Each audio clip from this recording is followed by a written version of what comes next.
This is the ATI Podcast.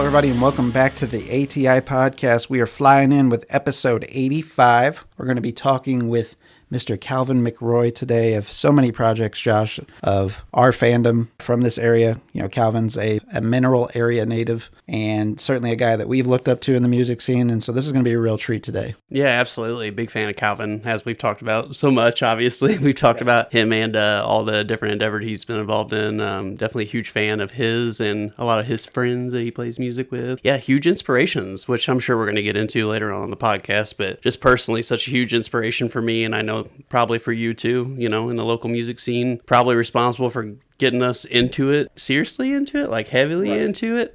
Yeah, so something, you know, I'd say like our friendship is largely built upon the foundation of Last Flight Home as a band in and of itself. You know, we were lucky enough to have the opportunity to book the Last Flight Home self-titled EP release show at Nature's Cup back in the day because I was living above it and you were working there. Yeah. You had lived above it at some period too. I can't remember exactly when I the think stars it aligned was with not all this. very long, but yeah, Jared had lived up in one of those apartments and me and him were roommates, you know, there for a short period of time. Yeah. And then you and I were roommates and then me and Brandon were roommates above there. So it was we did like that frequently. Weird, circle of everybody lived with each other and that sort of thing. For the life of me, I cannot remember the other band other than Sunset Tragedy. It was a band that we were actually fond of that we called at the Rock House years before. I want to say it was like, I know this is wrong, but I feel like it's something like My Friend Microwave, but that was some band in Farmington, I think. There was something to that effect.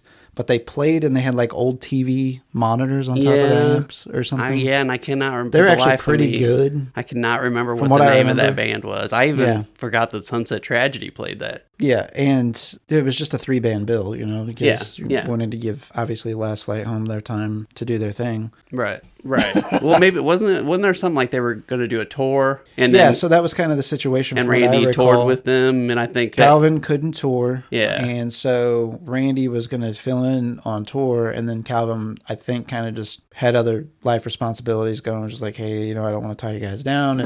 And so then Randy took over, but I don't think it lasted many months. But I don't want to shy away from Not Waving But Drowning, too, because it's such a huge, successful St. Louis band. Been on some big bills with some big bands nationwide, and they were just a huge success story from St. Louis. So he was definitely a part of that, and I don't want to gloss over that either. And Not Waving But Drowning, obviously, a huge band. I mean, we could go on about, and we will with CALVIN specifically, some of the impact that they had. Absolutely. On the Midwest music scene, you know, North America, United States. You know, they went across all over with very credible artists, built friendships, are still a thing, I guess. They, you know, they have a reunion show or, you know, some more recent recordings as well. And I hope to see some more shows or even if it's one-off in the future. I know they're all friends and they still get together and jam and stay sharp occasionally. So it's a band. And I love seeing stuff like this, you know, that's kind of becoming more common as like these reforming of bands from like 20 years ago. You know, we could give so many examples here recently even, but, you know, they're getting back together. They're kind of rekindling the fires. I mean, Botch, great example, you know,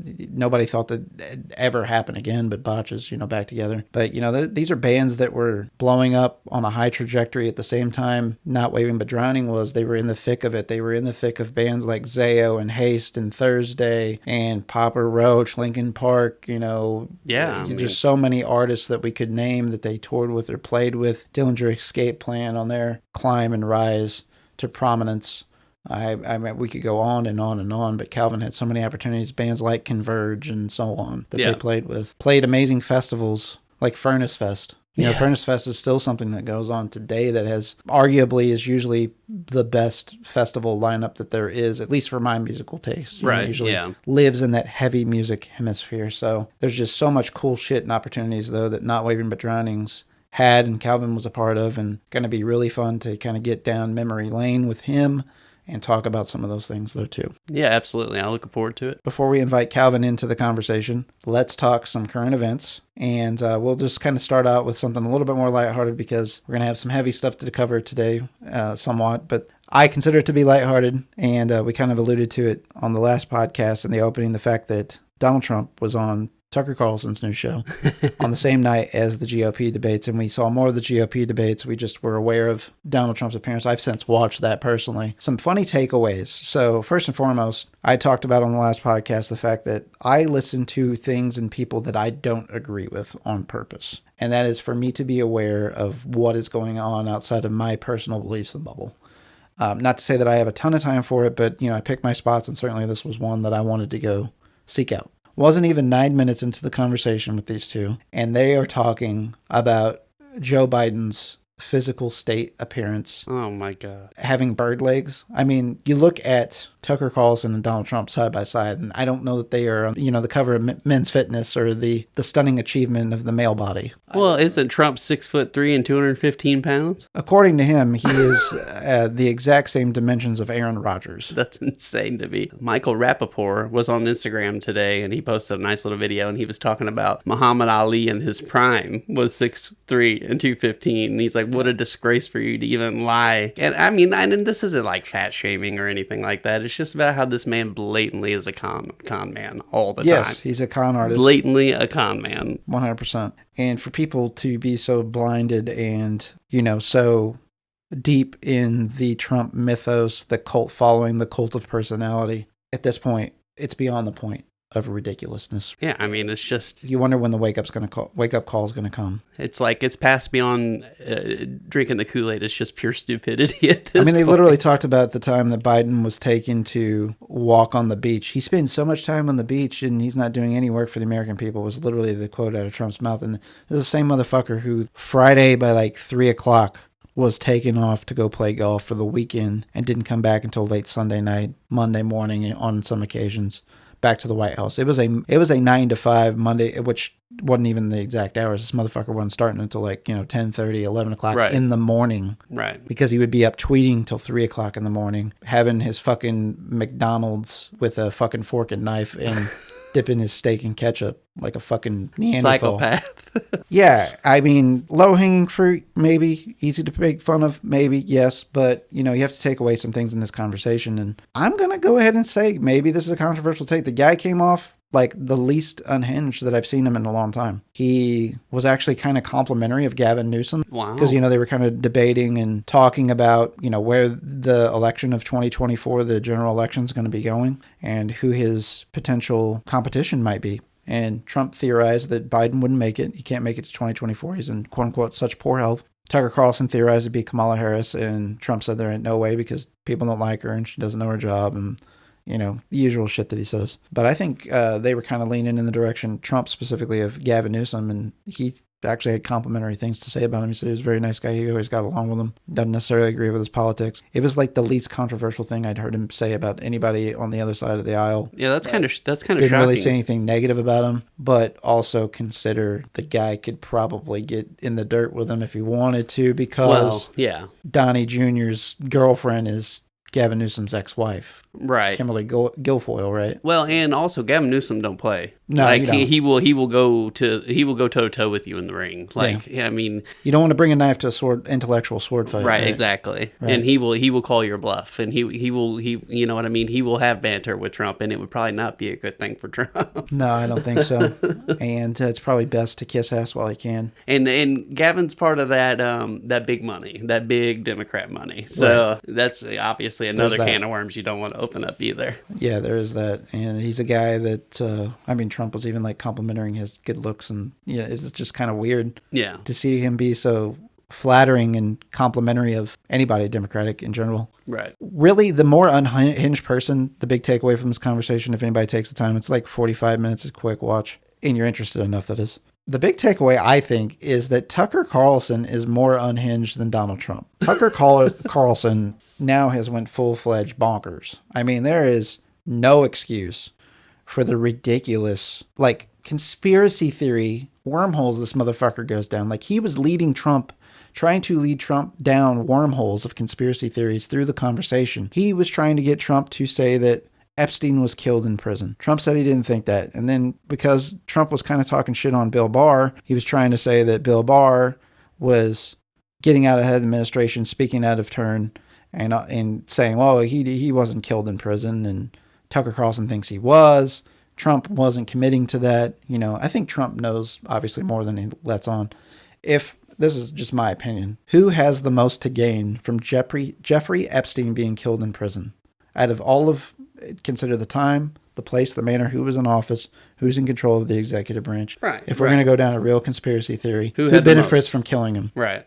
Trump. Yeah. Because look at those fucking flight logs. They're online. Google it. Mm-hmm. Look for the Epstein Island flight logs. Guess whose name is on there way more than what the Proud Boys, the neocons, the white nationalists, the Trumpians, the whatever, those people, the various echo chambers that they subscribe to. They are always talking about Bill Clinton went to Epstein's Island. Or you don't even hear about Prince Andrew anymore, which is really irrelevant. He's not an American political figure anyways. Right. But he wants to talk about they want to talk about the Clintons. And let's talk flight log, let's talk tabulature, where Trump went, I believe, and it's been some time since I've read it now, but I know it was no less than 6 or 7. I want to say maybe as many as 12 times he went to Epstein Island. That was documented, that is. Right. I think Clinton made 1 to 3. Right. So, I mean, I think we all kind of, at least at this point, have a good idea what took place on Epstein Island.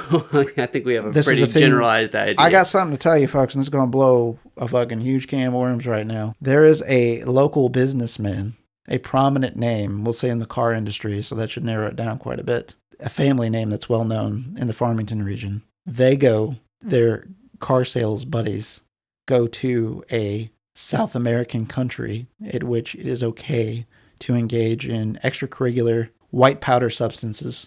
Huh. Well, that don't surprise me. As well as having relations with teenagers. Oh my God, man. So, and they brag about it in their social circles. If it's who I'm thinking it is, it doesn't shock me though. Right. So this is the type of mentality, they view this, people of that mindset that this is acceptable behavior. Hey, it's not. Right. Especially if you're a parent or a father, and most of these people I'm talking about are, you should have at least a layer of empathy beyond the point that even just anybody with normal decency would have in those type of situations. And the excuse is, and I've heard this adjacently, well, it's legal in that country. Well, just because it's legal in another country doesn't make it right. Right, exactly. There's a lot of things legal in other countries that don't make it right. That's what I'm saying. Where are people's Where's morals? Morality? Right. And I find it sad that an atheist and agnostic people sitting at this table right now are making comments about morality and holding yourself to a higher standard than these individuals who protest the much, that is, that they are family people, Christians, good upbringing, conservative backgrounds, conservative upbringing, or whatever, those descriptors that you hear all the time, of course. And they lead the types of lives that they do. It's hypocrisy 101, right? Yeah, it's just shocking that these regions are breeding grounds for predators. Yeah. You would think that these areas would not be that, but they are, man. Well, speaking of predators, and we've reported on them here before on the podcast, unfortunately, and particularly in our area, and it's not a subject that I bring up lightly, but I think it's important to be aware of the bad things going on around you so that you can be on the lookout, and that is Farmington School District today released some findings that supposedly in the middle school area that they've already had to put somebody on administrative leave for 3 counts of child pornography being found in the middle school, intermediate school. That's unsettling. I mean, that's news that broke right before we started recording today, so the details are, I don't know names or anything like that, but we do know it's a first-year It was a new faculty member. And they did pass their background screenings and checks and everything, so it wasn't like the school didn't handle the hiring correctly. Right. This person obviously got through all that and was doing some wrongdoing and got caught. In no way, shape, or form do we allude to or mean to make overtures that the school did anything wrong. Because the school district cannot, there's just stuff out of people's control that people any employer. Right, any employer, right. I can tell you as a landlord, as an employer, there's been so many occasions that I've hired people and I was just blatantly surprised by their behavior a few months down the road, or to find out things in their past like seem so out of character. People, that duality that people can leave sometimes, it's, I guess, part of the human condition. It's a real problem out there. Well, and another thing that people don't understand too is we're in a post-COVID world, and how we handle jobs and how people are hired for jobs, Right. and how, the turnover rates, and the in and out, right? Especially with teaching. Yep. I mean, Shortage. it's shortage. Nobody wants to be a teacher because they're not paid what they should be paid. You know what I mean? So the turnovers are high. They're not keeping people. People are hopping around on jobs. I am just saying, I can understand how somebody could slip through the cracks, and somebody like Sure. that could slip through the cracks and get that job. So like, I'm just trying to reiterate, we're not blaming the school district at Right. all. That's where I'm going with that. And I saw this TikTok or reel or something recently that seemed like a good old boy. He was kind of going on about, I find it unfortunate the people that lay the groundwork in this country, the laborers, the people that are part of building infrastructure, those people get paid dirt wages for hard work, long hours. They miss out on their families and that sort of stuff. Whereas some seemingly, we'll say, well-to-do or charmed lifestyle, some young lady is able to get on TikTok and shake her ass for 20 seconds and make millions of dollars. And these guys, they're out laying pavement, road, building infrastructure. I liken that to school teachers. School teachers is one of those industries we've talked about many times on this podcast. They're so underappreciated and need to be lifted up, supported. And the industry as a whole, something's got to change with that. Educators in general. Childcare as a whole. Right. Absolutely. Whether it be education or, just plain up, straight up childcare, Yeah. There's all kinds of stuff. The corruptness of our institutions, we as taxpayers, we give so much money to local. We give so much money to county. We give so much money to state. We give so much money to the Fed. And how are they repaying us? They're repaying us. Let's take the healthcare system, for example. We're turning around and we're giving money to privatized healthcare companies to still, for a profit, charge us for fucking healthcare coverage that doesn't even cover, in the best case scenario, in most cases, 70% of your medical coverage. In the best case scenario. Right. In privatized healthcare. So they are double dipping. They're allowed to do this. CEOs are padding their pockets. They're making tens of millions of dollars, hundreds of millions of dollars. If you're looking at it at a corporate level, up to billions. If you're looking at it on the individual CEO level, tens of millions of dollars in bonuses just annually, quarterly, in some cases. When teachers are making $40,000 a year. Yeah, it's ludicrous. There's something wrong with our country, and has been. Well, and not only that, are we proud that we're like the worst country at everything academically? You know what I mean? It's trending that direction. Yeah, for sure. our ranks are terrible. Go look at where we rank in general education. I guarantee it's a lot lower than you expected. We're not what we think we are. You know what I mean? We're not. Our number one resource has become, and I think this will hail back to a conversation that we had back with Ian Fisher in season 1, I think episode 47, late in the game there. Great dude, by the way. He had mentioned, and it didn't really hit me and land with me until hearing it from him specifically, that our number one industry in this country is entertainment. What we do is we produce entertainers. We produce film. We produce music. That is our number one industry now as America, which, I guess what we do here is technically considered in the entertainment sector.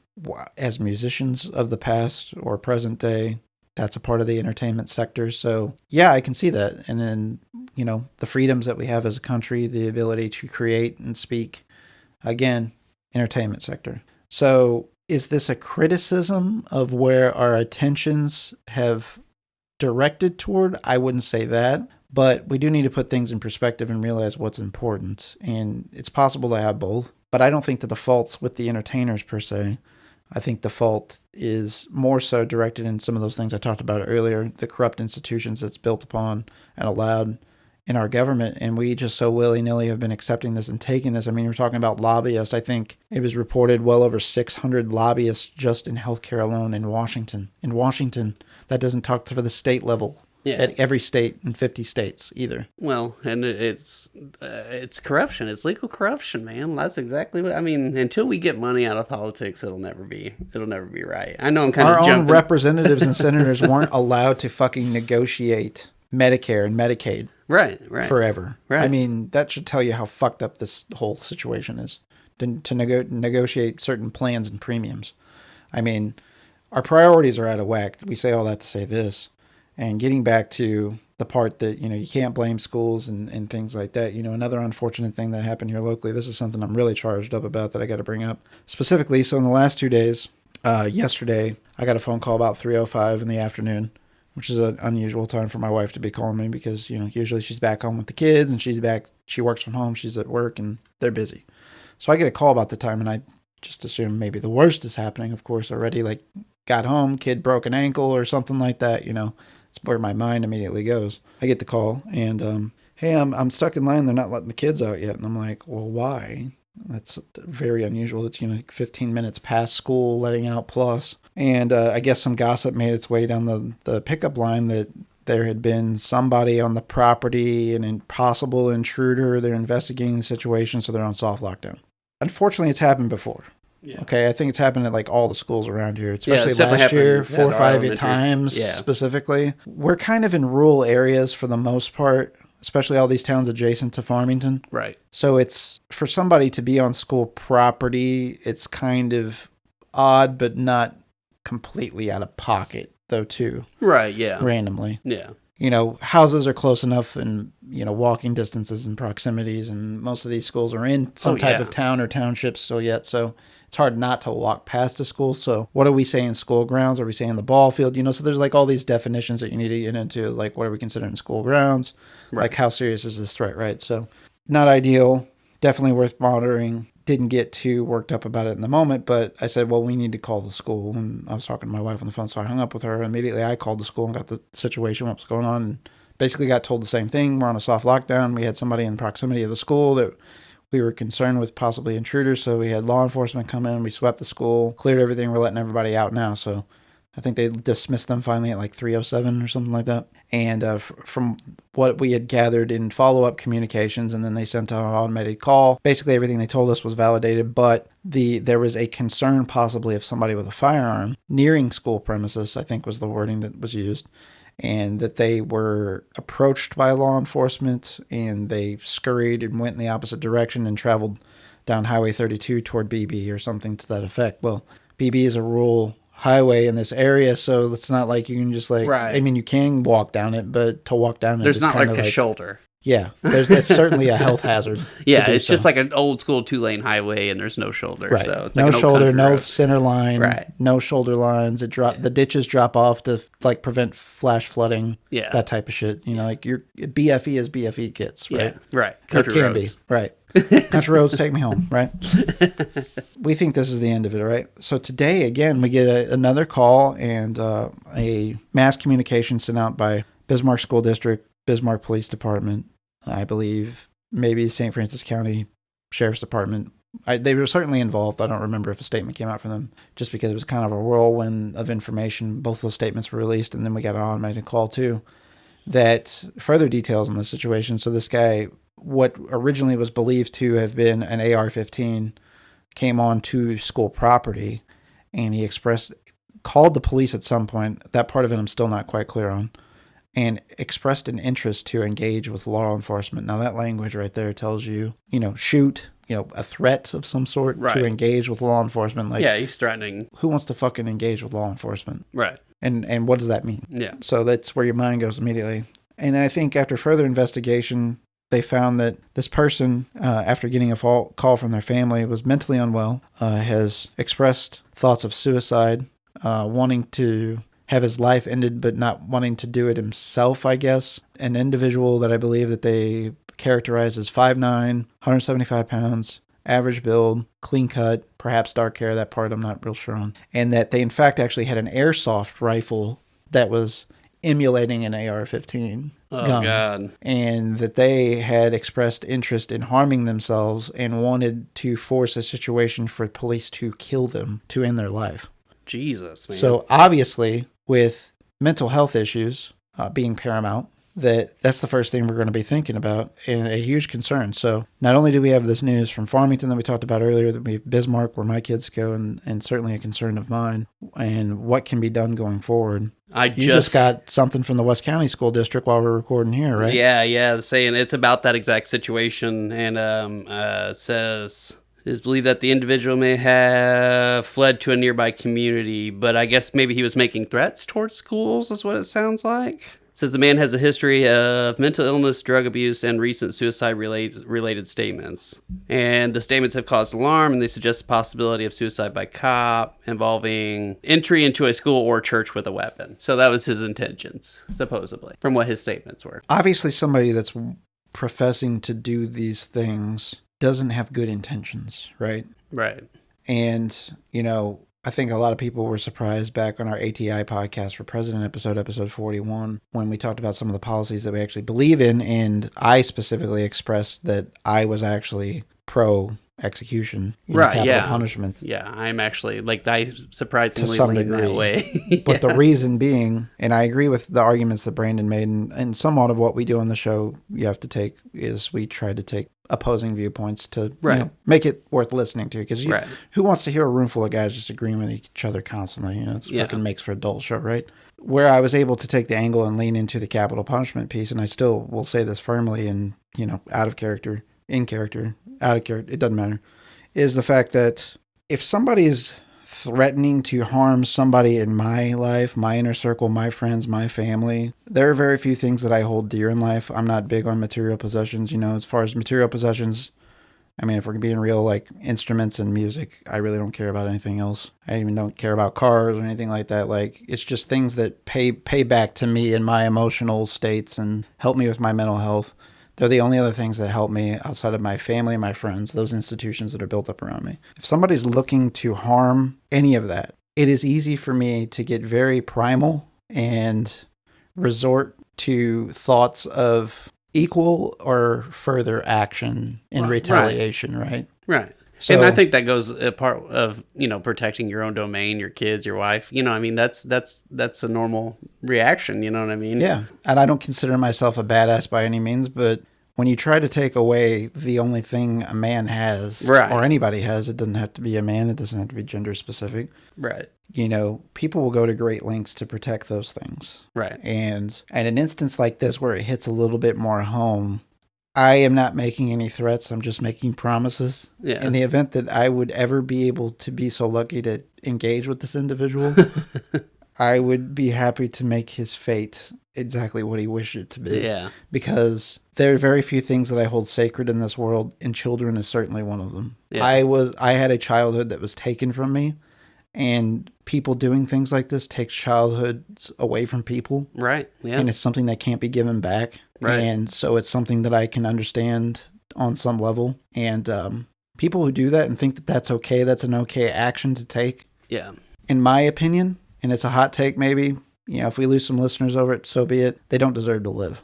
At 100%. They do not. That's like the lowest of the low, man. That's depravity at its worst, I mean, I 100% agree with you on that. That's these people are sick, man. The world is sick, and it's very sad that this is becoming more and more commonplace. You know what I mean? I mean, we talk about mass shootings every day. I feel like in the United States anymore. You know, and it just just had some. There's reaction, no action. You know what I mean? That's what I just feel like. I just feel like there's only reaction and no action. We had it in North Carolina. We just had it at the Dollar General in Florida outside of Jacksonville. It was a white supremacist went in with an AR-15 with a swastika on the side of it into a Dollar General. It was all black people and, created violent acts. I think killed at least 5 or so. It's sad because you can't keep the details straight because there's so much of it. Right. And because there's so much of it and there's so much reporting on it too, I think that's part of the problem. I'm not, it's a weird line.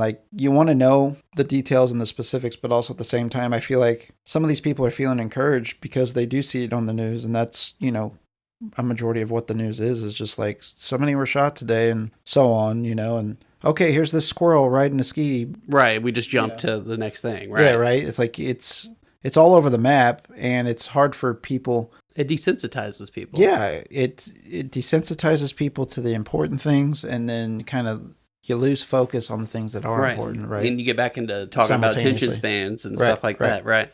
I have a fault here, I will admit, because there's definitely a mental health aspect of this that, people not in their right mind are going to do, crazy things, and people doing the things that we're talking about certainly have to have something mentally deficient or off about them, right?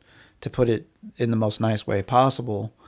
But, I mean, I'm also talking about something specifically affecting me, coming at me. So I'm going to have a very primal reaction to something like that. Right. And there's definitely a mental health aspect to all of this. And unfortunately, there's not mental health particularly in this area. I think it's funny, again, it gets back into the political thing, and people turn this into a political thing and gun control, and we've talked about that on here. I mean, we don't even have things and provisions in place. I've even talked to like a lot of conservatives, even some of the most extreme conservatives and pro-gun nuts that I know that are pro-red flag laws. Right. Like, why do we not even have something like that? Common that would sense stop gun laws. This. That would stop something like this from even being able to happen. Now, again, we're talking airsoft rifle, and if that is in fact what's going on here, I don't know they're going to confiscate an airsoft rifle, but I think what the action plan is with this individual specifically is to take them in for a mental health evaluation now that the family's turned them in, and in the event that somebody can locate them. But the reason that's important that Josh, your school, West County, got the statement that it did that you just read is the fact that we talked about that path. BB is a path from Bismarck School District to West County School District that can be taken. Right. And, it's almost like West County School District's almost equidistance to Park Hills from Bismarck, from Ironton, Bismarck to Bellevue from Bismarck. Bismarck's kind of like in a hotbed, like a central location of like very close to all these other schools. So, once something happens in small communities like this in small schools, it bleeds over into so much family and generations born and bred into this area too. Yeah, I'm glad my kids don't have school tomorrow because I'd be reluctant about sending them. I could say that for sure. Yeah. And they're off until Tuesdays. So hopefully that allows time for the right people to do the right things in these situations. But, I'd probably be even more of a nut tonight. And, I know it certainly affected me in preparation of the show tonight and that sort of thing. I don't normally get out of my element, but it was just hard for me not to continually think about that. Right, as yeah. a parent. Yeah, as a parent, your kids are at risk, you know what I mean? Whenever something like that goes down. So, right, I'm the same way kind of reading that now. It's kind of got me freaked out because my kids aren't off school tomorrow. So, yeah. But, yeah, man, crazy world, crazy people. I just hate how common it is. But good on the schools for being reactive and being precautionary and communicating with each other and taking the steps to ensure the safety of the children and communicating with us. I would hope that whatever can be done in the fullest extent of the law is done in this situation, because it sounds like this person, and what a cowardly way to go about things. I don't care about the mental health piece again too. Yes, I understand if you're deranged enough, you don't care, and you don't maybe have that cog in the machine that tells you that this doesn't make sense and this isn't good. But if the ultimate means is to want to end their life, don't be a fucking coward and a weak-ass person and come and expect to exact something on innocent children, or at least them to be a witness to, just to get the end of means which that you are desiring, because this isn't the answer for that either. Yeah, involving innocence is not the answer. So let's move on to something a little bit lighter. And you, of course, heard that Amber Heard changed her name. No, I didn't until you were telling me about that, but that's pretty funny. So Amber's using an alias, but that alias is Martha Jane Canary. Oh, my goodness. What a name, huh? I love Martha Jane Canary. And she's just trying to temporarily, I guess, use an alias. I'm going to start a band, and I'm going to name it Martha Jane Canary. Would you be interested in drumming in that band? I actually like the name of that for a band.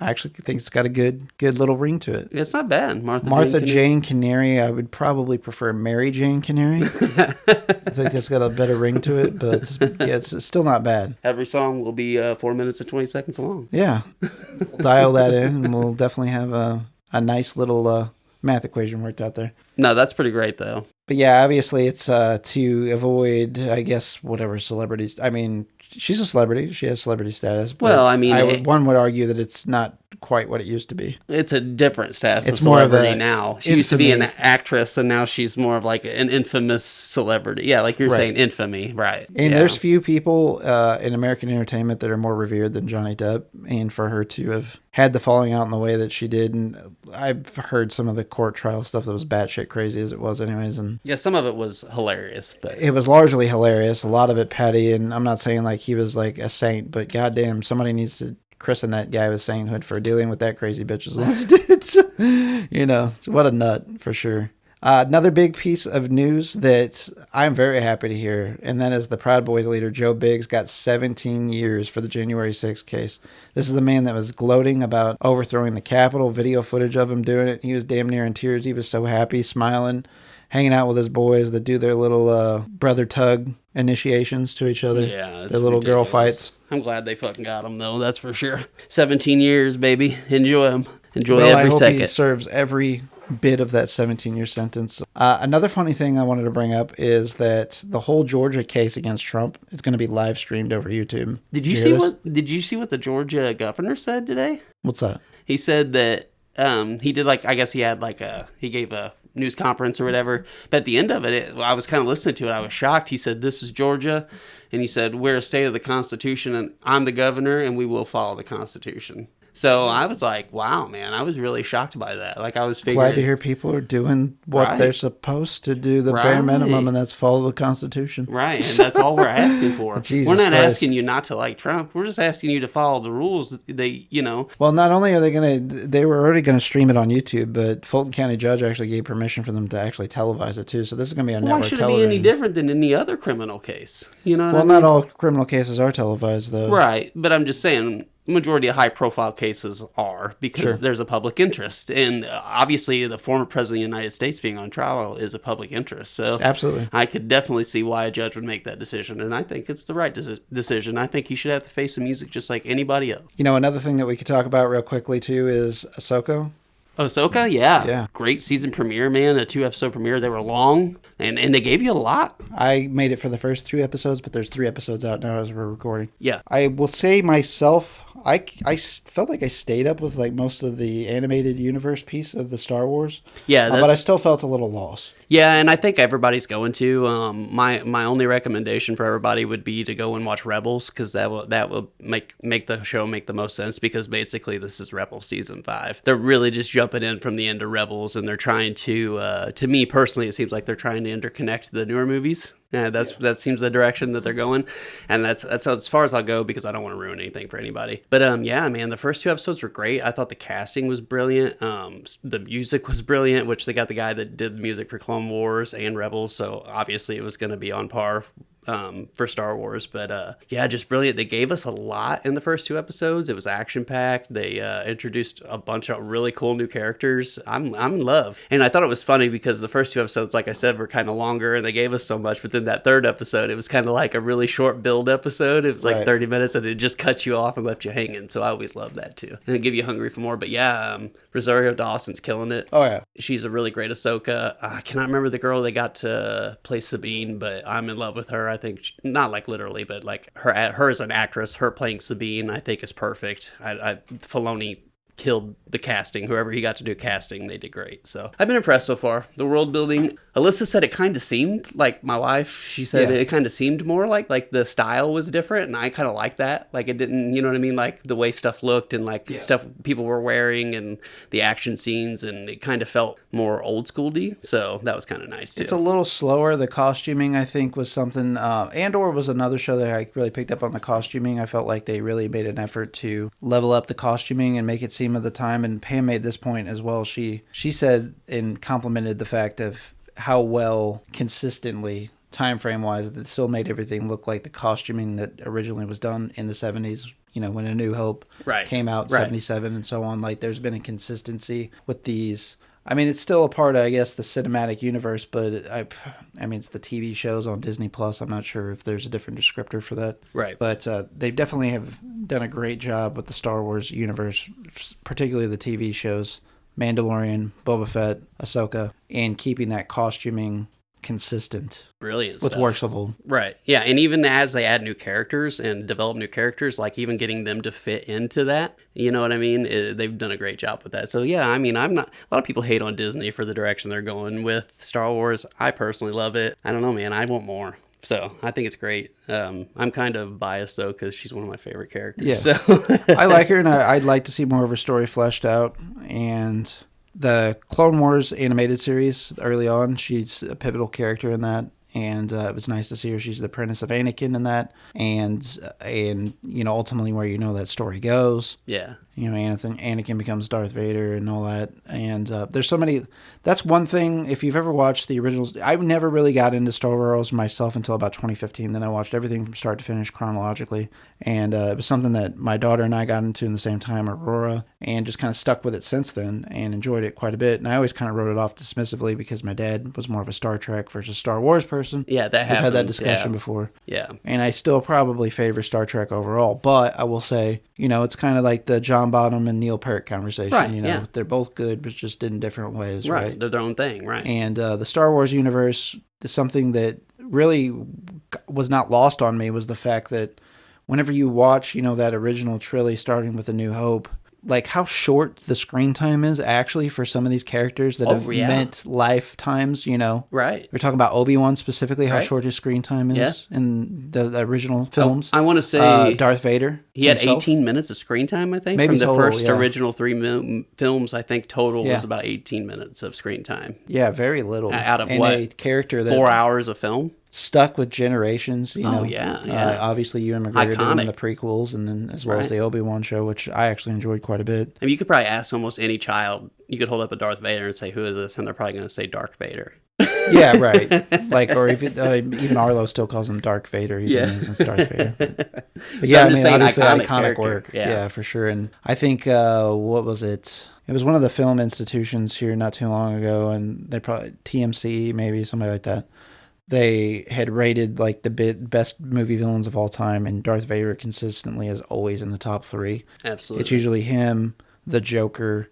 They're always in that discussion. Yeah. You know, usually in that top 3. And what's cool about the Joker, not to jump ship and go to a different talk, but man, there's so many different brilliant minds that have been behind that too. Yeah. There's so many different people I mean, that have and played even into at that time when character. that was voted for, Right. it was mainly Jack Nicholson's Joker, because even Heath Ledger's Joker wasn't. I think this is like early 2000s, mid 2000s, even before Heath Ledger's depiction. What was the guy that played him in the Adam West, Romero? Caesar Romero. Yeah, that's Yeah. it. Yeah, he was great too. Yeah, he was great for sure. Yeah, there's definitely some good Jokers out there. I mean, everybody always looks Mark Hamill back to Star Wars. He's like one of but the the best. Joker's voice, the Yeah. iconic for the Batman animated series, he would be my number 1 Joker of all time. Wasn't? just Did like he do Kevin the Killing Joke Conroy's. too? Well, there is a version of Killing Joke. So Killing Joke is technically an Alan Moore comic, But I'm saying and it got adapted to animated film. Right. And I don't believe he actually did the voice. I think it was Troy Barker who does he's Jodie's amazing, voice in Last of Us, and is in actually Last of Us as a cameo. Yeah. He's a great voice actor, but he actually took over kind of the Joker mantle Okay. on several of those games, like the Arkham Asylum Yeah.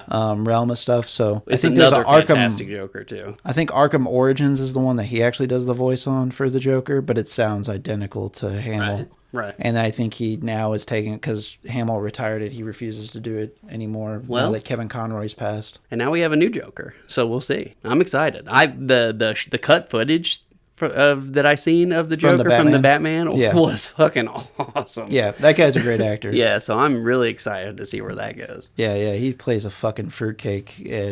I mean, very well. Yeah. You know, he's always taken on some like risky roles. Yeah. He was in Killing of the Sacred Deer. If everyone's seen that, he's in The Green Knight. I have not seen The Green Knight yet, but I really want to see Banshees of The Green Knight. Inisherin. He's in that as well. Barry Coogan is his name. He's a great actor. Check him out. He's been in a lot of great stuff, and he usually doesn't have a lot of big, long parts and things, but he steals the scene. He chews up the scenery every time he's on in the screen. Batman, he barely had any screen time, and that whole thing was so intense. Right. That whole couple minutes of that scene was really intense. Yeah, how is that a deleted scene? I mean, that was crazy good. Right. And short screen time there too, though, overall. So, guys, I think that kind of covers the current events talk for us this week. Sorry for the long open, but we had some heartfelt things to discuss and wanted a quick hit on a couple other things. I don't think we have any better guests than we've had to date than Mr. Calvin McRoy. So stick around after the break. We're going to have Calvin on the other side.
guys know us, and we've got a very special guest with us this week, as we do every week, but this one's extra special, and that is CALVIN MCROY, the Skin Master himself. So special. Jesus. Everyone, Yes, understand how special this is. So special. absolutely. It's all Yes, downhill from here. We've started strong. absolutely. Let's Absolutely, and I know you're going to deliver on the promises of your mastery. Welcome to the Pound Palace, Calvin. That's what we call our recording area here. And you being the master of the pound, I figured there'd be no better guest to have than the Pound Palace. So- I really wished I could have been there in your guys' studio tonight, but I didn't feel like driving 12 hours down to Bismarck or wherever you record from. Yeah, BFE. Yeah, Yep, BFE. basically. Yeah. Yeah, it's kind of like traveling into the negative zone. Yeah. Like, you know. You lose Superman brain style. cells the further south you get, you know? Yeah, for sure. I remember. I grew up around there. Yeah. That's why you're so much smarter now, Calvin. Yeah. You Exactly. got out of here, yeah. Exactly. So we kind of wanted to detail with our audience kind of how we know Calvin, and I mean, how can you not know Calvin if you're around the St. Louis music Right. scene in and of itself, or the Farmington music scene? This cat's been doing it for, what, close to 20 years, Calvin? Doing Or it. close to, or coming up, right? Yeah, let's see. Over probably, right? I think I started way young, so Sure. I've done it more than I've not done it, Yeah. Yeah. if that makes sense. And I think he's been doing it since I was, 10 years old, so it puts that in perspective for you. I've been Yeah. doing it since your parents were doing it to make you, son, probably. Oh, yeah. And that's Yeah. not me bragging. That's me just being self-aware. I'm Yeah. old, man. It's rough. Well, with age comes wisdom, though, Calvin, and I know, and a lot of experience. And That's what we're I'm going to holding out for. We're going to be getting into some of those experiences today with you, but I will just kind of start with kind of how I first remember meeting you or knowing who you were, and then I'll pass on to Josh. But I was a little late to the Farmington music scene because I led a pretty sheltered life, as I've detailed to anybody that's listened to the show frequently. Up until I was like 16 or 17, then I finally started like going to local shows and that sort of thing. And I want to say it was close to the time that you joined Last Flight Home, or were just about to join, or just did join Last Flight Home, somewhere in that proximity. And everybody was telling me, "Oh, Calvin joined Last Flight Home." I'm like, "Well, I don't know who that is." And everybody, "Oh, Not Waving but Drowning." And You're like, oh. I was like, "Okay, I still don't know who that is," because I didn't know who any local band was except for Last Flight Home, because Marcus would come back to school occasionally and play some of their music for kids with a little Walkman and some headphones. Oh, So that was my only knowledge of like local bands outside of a few like garage bands in high school. Yeah. So, but I was like, well, that's kind of exciting, because people were kind of telling me, oh, this is who Not Waving But Drowning is. And, you know, they've done some cool stuff and they've toured with these bands, you know, people that we all knew and grew up on and got big while we were in late middle school, early high school too. And I was like, okay, well, that seems pretty interesting. And then a few demos got released with you on the Skins and that sort of thing. I was like, God, I got to see these guys play. And before I knew it, bands that I was in playing shows with Last Flight Home open up for you guys, or like whatever touring act was on, you guys would be playing close to them, or we might open. And I got to see your drumming firsthand. And obviously, immediately I was drawn to it, floored by it. You know, joining the local music scene, and I think you could probably speak to this as a drummer yourself. You know, you're always looking, and I know you do things beyond drums, Calvin, too. So I'm sure you have an appreciation for overall musicianship individually of each instrument, but obviously drums, my primary instrument, your primary instrument, probably something you look at initially first. So I'm always locking into what the drummers are doing, and I kind of take an evaluation of, I try to take like what I see and I like from certain drummers and maybe apply that to my craft or something new wrinkle that I could learn.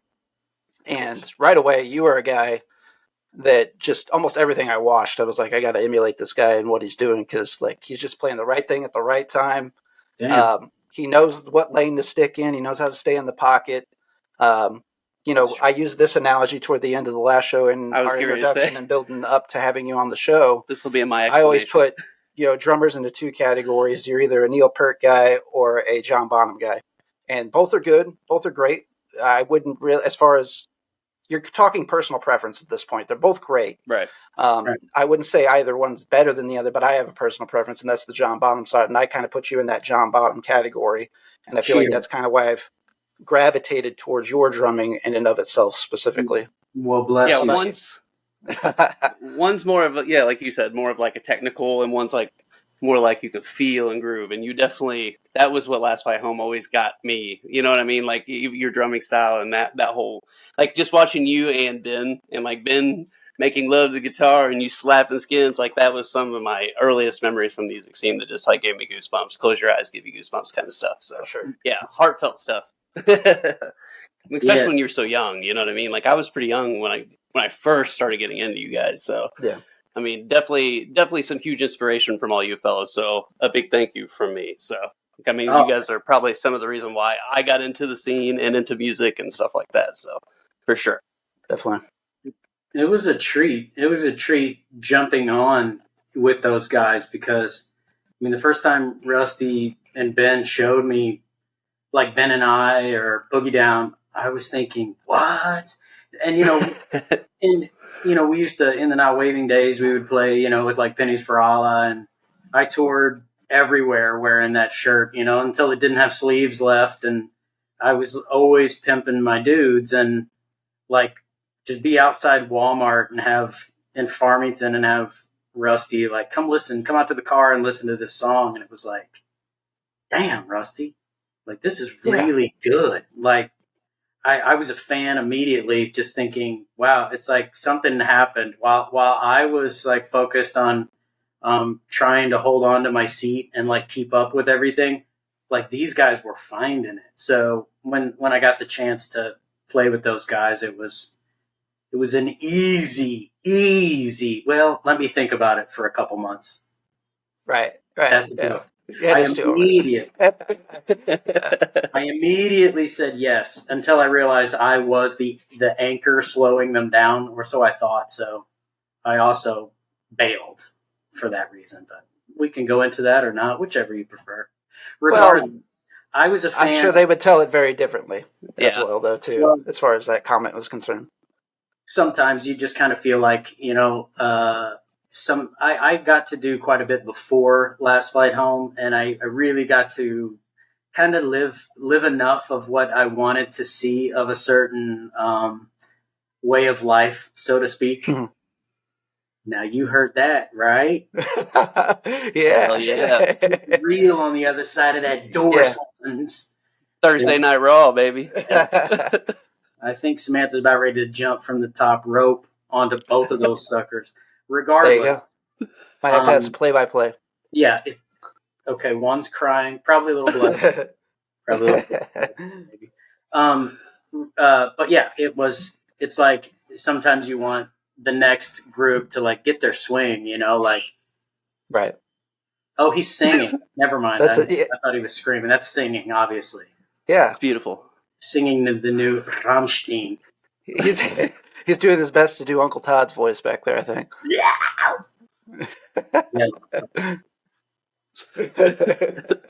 I lost where I was. I was just thinking about the cops showing up here in 20 minutes, but go ahead. You were talking about how you kind of felt, I guess, the next generation, it was kind of their time to shine and do their thing. And I guess it's kind of what you were alluding to with them. Well, right, because it's like, and when I was in Last Flight Home, we did a tour or two, and I got to get out there for a couple weeks here and there, but the music was so good. And I did the 5-song or 4-song, I forget, EP, mm-hmm. self-titled. And I was just so thrilled with the way that turned out. I mean, still to this day. And I've recorded, here and there, what I would consider quite a bit, but not really, in different settings. I had that drum sound was just like what I always wanted, everything sounded great. Yeah. I'm literally just imagining what's happening back there, and it's got to be awful. But having had toured already and really gave my all to it, I just felt like, I was in the married stage and working full time at some crappy factory, and I still thought this is I got to do the rights thing by society so I can have enough money to buy the new Shaun of the Dead limited edition DVD. So you guys really need to find somebody that doesn't have any attachments, and you guys need to get out, because this music is don't let this die. I'm You guys Yeah. have to keep this alive. And, you know, Bear, I don't know why you didn't, like, I can't think of, I know that you were, like, in probably a couple bands at that time. I remember, I'm trying to think, was that the World's time? Or Worlds was after? So whenever I first started, I was playing with some of the guys in Worlds. We had a straight-edge hardcore band called To My Grave. I think it was called At Point Blank before that, but we only played a few shows with that incarnation of things. It got kind of like weird and childish because some of us were straight edge, some of us weren't straight edge, and it was supposed to be a straight edge hardcore band, so it was kind of conflicting, right? Yeah, conflict of interest. So then I started kind of like a post-hardcore band, but everything that I was ever in almost always had Ridge, Michael, and myself in it as far as the nucleus. And then eventually Michael went on to do other things, and basically it became me, Jake, and Ridge in every iteration of the band that we were in from that point on. So I'd say the first time that we saw or played with you, we were probably in maybe that band, but I could be wrong. It might have been a band right after that called God, what was that band? Something December? Endless December. Oh yeah, Endless December. Yeah. What a name! I know we definitely played a show with you in that band. Yeah. Yep. And then eventually, yes, it was We Were Statues Worlds, and we played a few times. And we played the last flight home. I think it might have been a reunion show at Cicero's, but that was Lay of the Land, which became Mire Giants. Yep. So yeah, and none of those bands were like the same type of genre at any point either. So I mean, I still listen to the World's stuff because, like, I remember just watching live and just being like, what a brutally heavy freaking band this is. Like, I had never, especially for a local band, I don't think I've ever smiled quite so large because I'm like, this shit is crazy. I loved it. It was loud. Now, I've loved a lot of stuff that you've been involved in. I love your playing. I love watching you. I think you're very attractive. Very Thank you. attractive. Thank you. Means a lot from a handsome man like you. Extremely attractive. Especially when you had the long hair thing going. I mean, God. I mean. Yes, I did. Anyway, like, just like the sheer emotional veracity of that project was like, holy crap. I'm thinking, how is this a band from here, you know? Anyway, I could go on for a while. Well, this kind of goes full circle though too, because a lot of the, it was mainly me and Ridge. We kind of just got tired of because I felt like we were probably in a mode, not that we were like outwardly expressing this, but we were certainly got into a rut of playing music that we thought people wanted to hear instead of what you wanted to play, rather than what we were really into. And Ridge was a guy. Well, I'd say Ridge was a good portion of it, but I'd say really Marcus is kind of the one that really opened up a lot of us to shit because Absolutely. we ripped his iPod and found out about bands like Not Waving But Drowning. Right. And bands like Haste, early Poison the Well, stuff like that. That was kind of the launching points, ISIS, for what we were doing with We Were Statues That Turned Into Worlds. And then, we were all into Converge and Battle of Mice and Made Out of Babies and Bjork and Intronaut. So there was a little bit of that type of stuff in there. And Michael and I were really into Danny Elfman scores. So kind of the pretty parts that we would come up with, actually some of those original ideas were me and Michael sitting playing acoustic guitars together and this is a Danny Elfman progression. Why don't we just put this at the end of this really heavy song and just jam it out and build it up, so then that became, parts of songs like Sylvia North Story and so on. And so I'm really proud of the variety that we were able to bring that, but we stood on the shoulders of successes like a band Not Waving But Drowning because we were listening to shit like that. Right. Early Zayo, Haste, bands that you guys ran around with back in your late 90s, early 2000s, right? Homies, other old homies, yes. Yeah. People I remember my first Zayo CD. I think somebody burnt it for me, and it just had Zayo fancily writ across the top of the rip CD. And I was so young. Remember which album it was? I have Funeral of God, remember. probably. I have no idea. You may have ripped it for me. Maybe. I don't know. Funeral of God, what got me into them, but I was already late to the game on them too. Yeah. So Funeral of God was great. I remember when they played Farmington. You remember that? yes, at the Rock House. House. Yep. Yeah, Rock House. And like I was standing around. Scott, their guitar player, like him and I from those days, we just like hit it off. And several of the dudes, the singer Corey at the time, which was not Dan, because they were like back and forth with Dan. Dan was going through a lot of stuff back in those days, so he was kind of like in and out of Zao. But anyway, I went there to see them, and you know we were talking, and I was like, "Yeah, this is my town. It's so crazy that you guys are here and all this stuff." And I was like, "Man, I love the record because it was a Funeral of God days," and I'm like, I love the sound of it. I loved the production and literally the three dudes that were there with Zao that were watching me talk were just like, what? Like they were not digging it. And I remember thinking, dude, and I still listen to that record like, ooh, man, I love it. I love it. It's great. Yeah.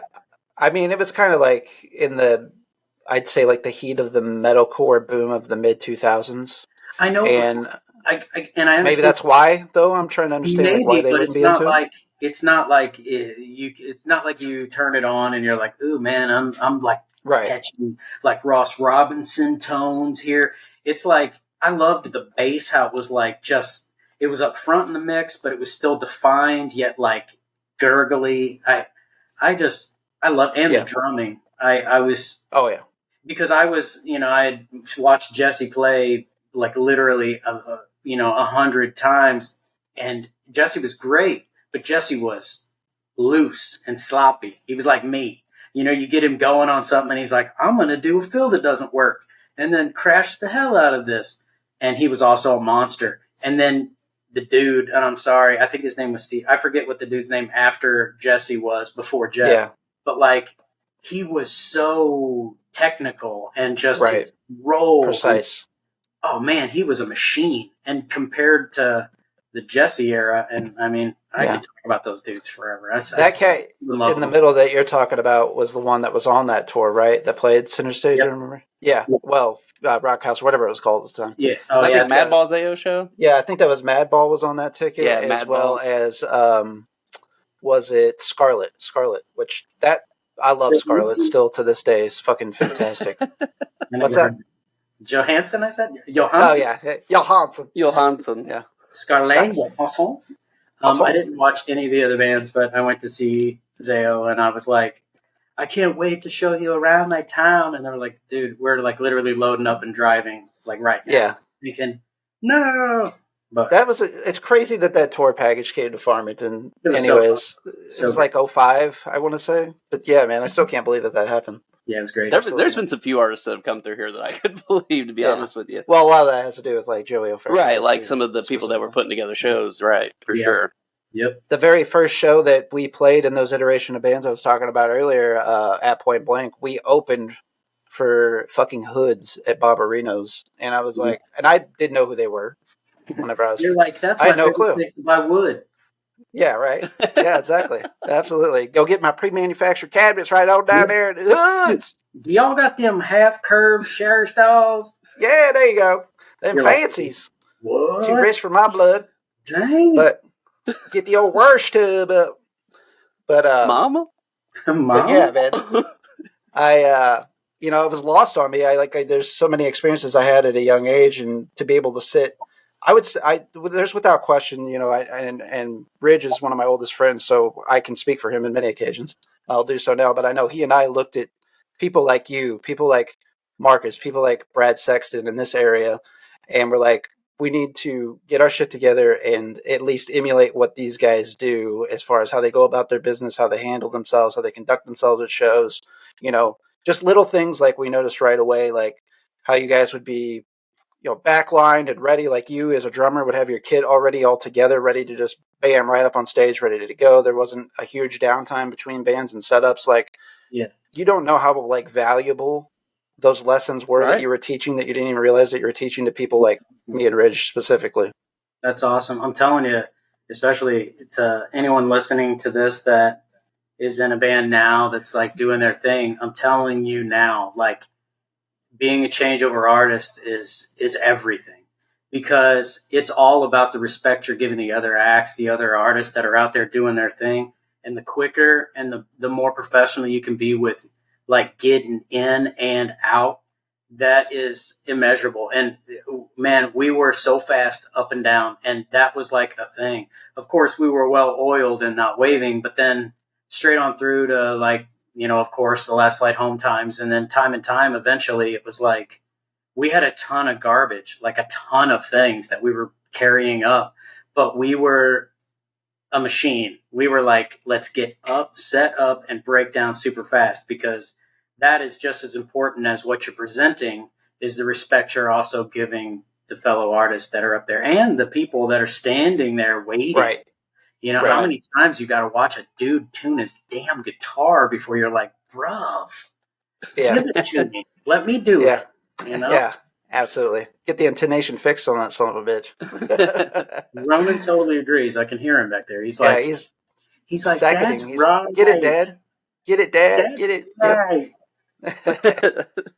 Well, one thing I want to, I know you've done some other shows and podcasts and things in the past, and I'm always a fan. I'm a fan of you specifically, so I'll follow you anywhere that you go. But that being said, I don't know that I've heard ever, or nor have I explicitly asked you, kind of like how Not Waving But Drowning even got together in the first place. That's a good question. Yeah. Like 97, 98, is that about the right time frame, or did you guys get together before that? Well, so I mean, I was their second drummer, so they had Scott, and I guess they came from a band called Hereafter. Mank and Todd did, and I think it was with some other dudes in the area. Well, then that kind of fell apart, and they kept working, Todd and Justin. I think Todd was actually playing guitar or something at the beginning of it as well. But anyway, they had like a different singer, but Todd ended up taking over. But it was pretty much Todd and Robert Segundo on bass, and then a guy named Scott Freeman on drums. And it was kind of funny because when they released, I'm sorry if it's loud. It's all good. Oh, you're good. They had this demo tape, and I still have it. The Unforgettable Fear of Being Left Behind is one, I think is what it's called. And I went and saw them at the side door. And Todd was like hanging off the ceiling, and like next thing I knew, he was in the crowd sliding across the floor, and people were like trying not to fall on him. And I was like, yes, I just had such a great time watching them that I would go back and I'd see them opening for bands that I wouldn't even know. And I'd just go up to the city and like watch them. And I had a conversation because in my previous band, which was called Off the Beaten Path, which is way old, and you guys that's definitely before your parents met, but like that was my high school days, and we had played at the Old Creepy a few times and kind of got in with the guy that ran the place. His name was Shannon, and I was talking to Shannon one night at the side door, and I'm like, these Not Waving dudes, it's like they're so much fun to watch. And he's like, oh yeah, I love them. And I totally lied to him. And this is kind of a hilarious story, but it's also super embarrassing. So I'm glad I can share it. I think we lost him.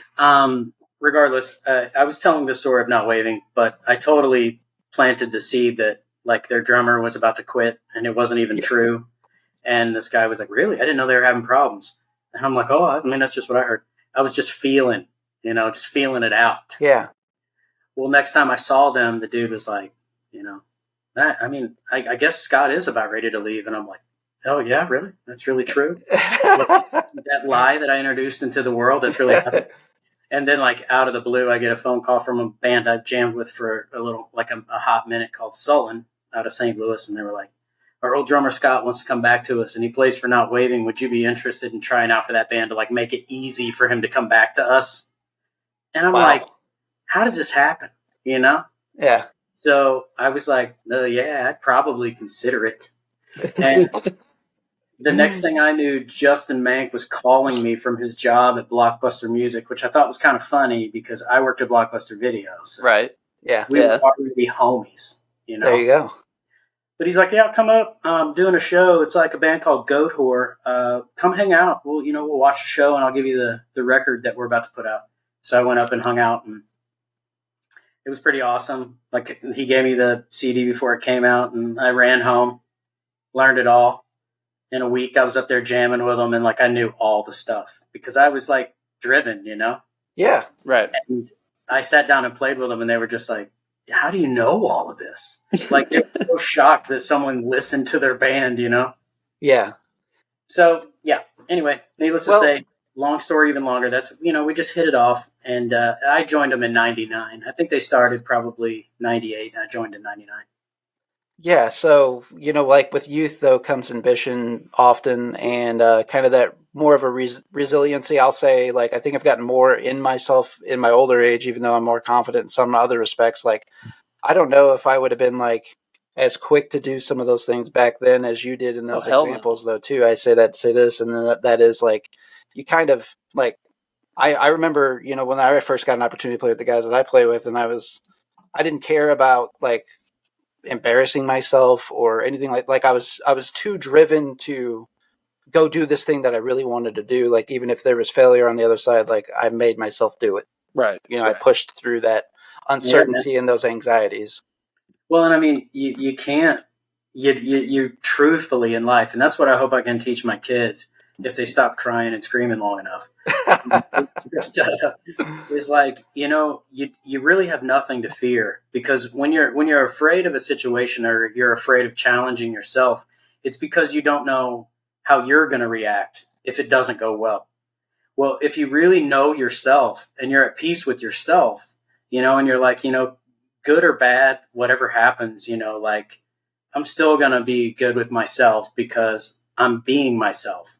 And like, as long as you're true to that, really, like, it's funny. I was rarely ever like nervous when it comes to music, because music's my language, you know, like Right. I sit at the drums and I don't have to know what's going on. It's like, I just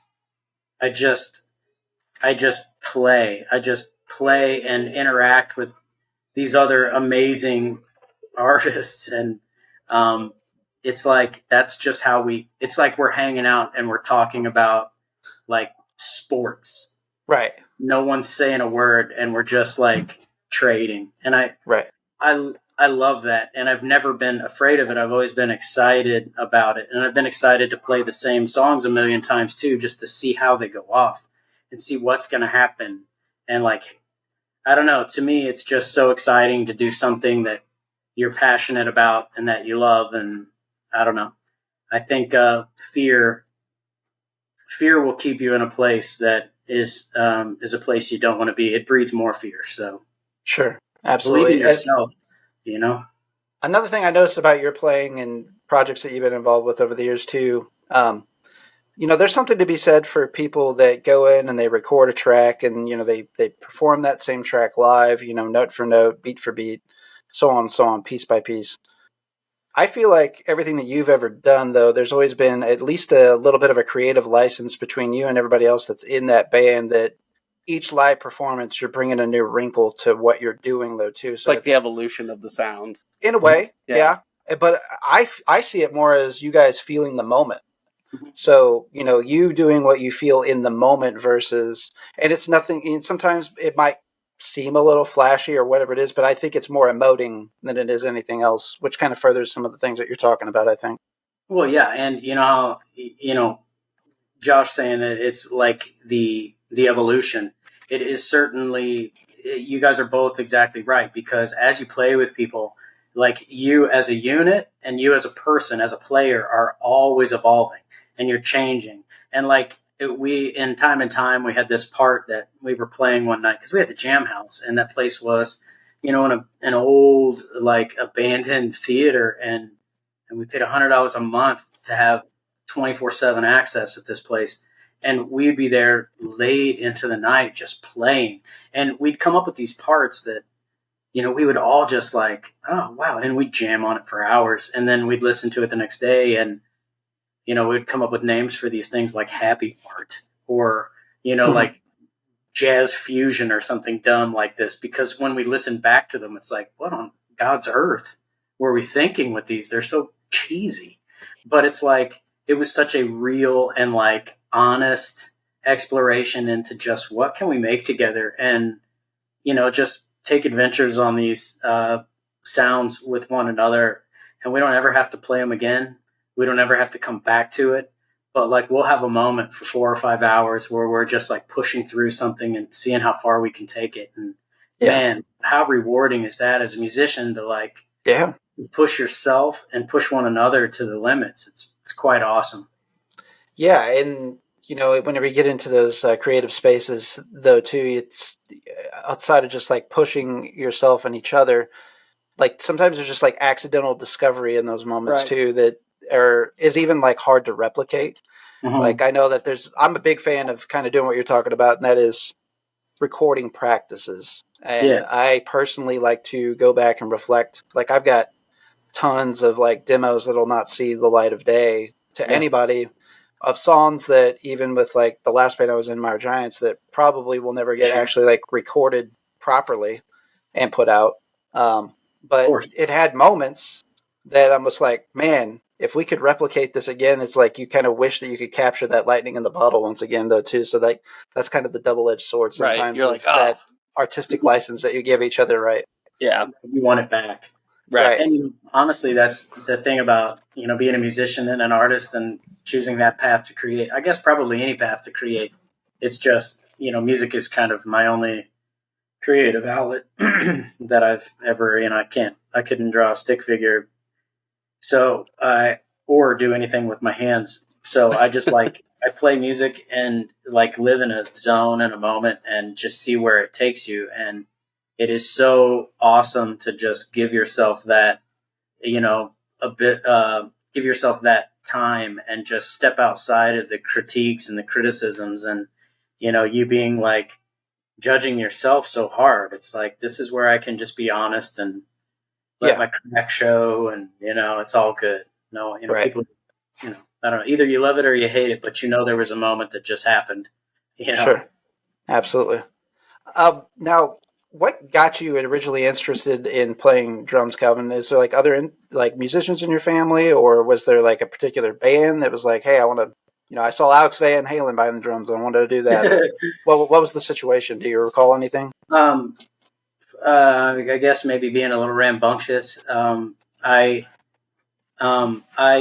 definitely always liked beating on things, and I always had rhythm, and I made rhythm out of everything I did, like from the way I walk or the way I talk, and I grew up in some tiny town, well, until I was like in the third grade, and I was always beating on things, and my parents were so awesome, and like we'd make these little jug drum sets where I could just kind of play things and try things out, and I love the way different things sounded, so I was always just hitting on things. And when I was in the third grade, my aunt, she got some kind of settlement I forget what exactly happened, but it was like a medical malpractice thing, and she got some money. And she was Santa Claus one year for like the entire family, like anonymously. I didn't even find out about this till like a handful of years ago. She was already passed.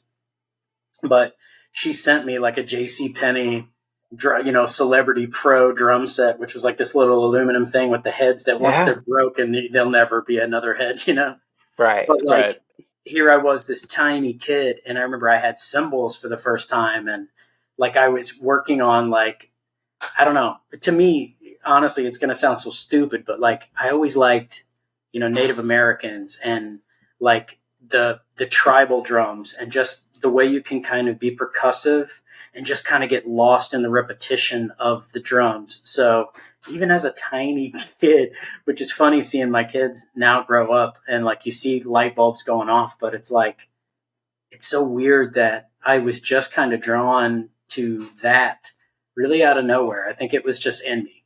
And I was lucky enough to have parents that were just so endlessly patient and just, they gave me the time and just the ability to explore that. And man, I hope that I can give that to my kids, whatever it is they love or they find.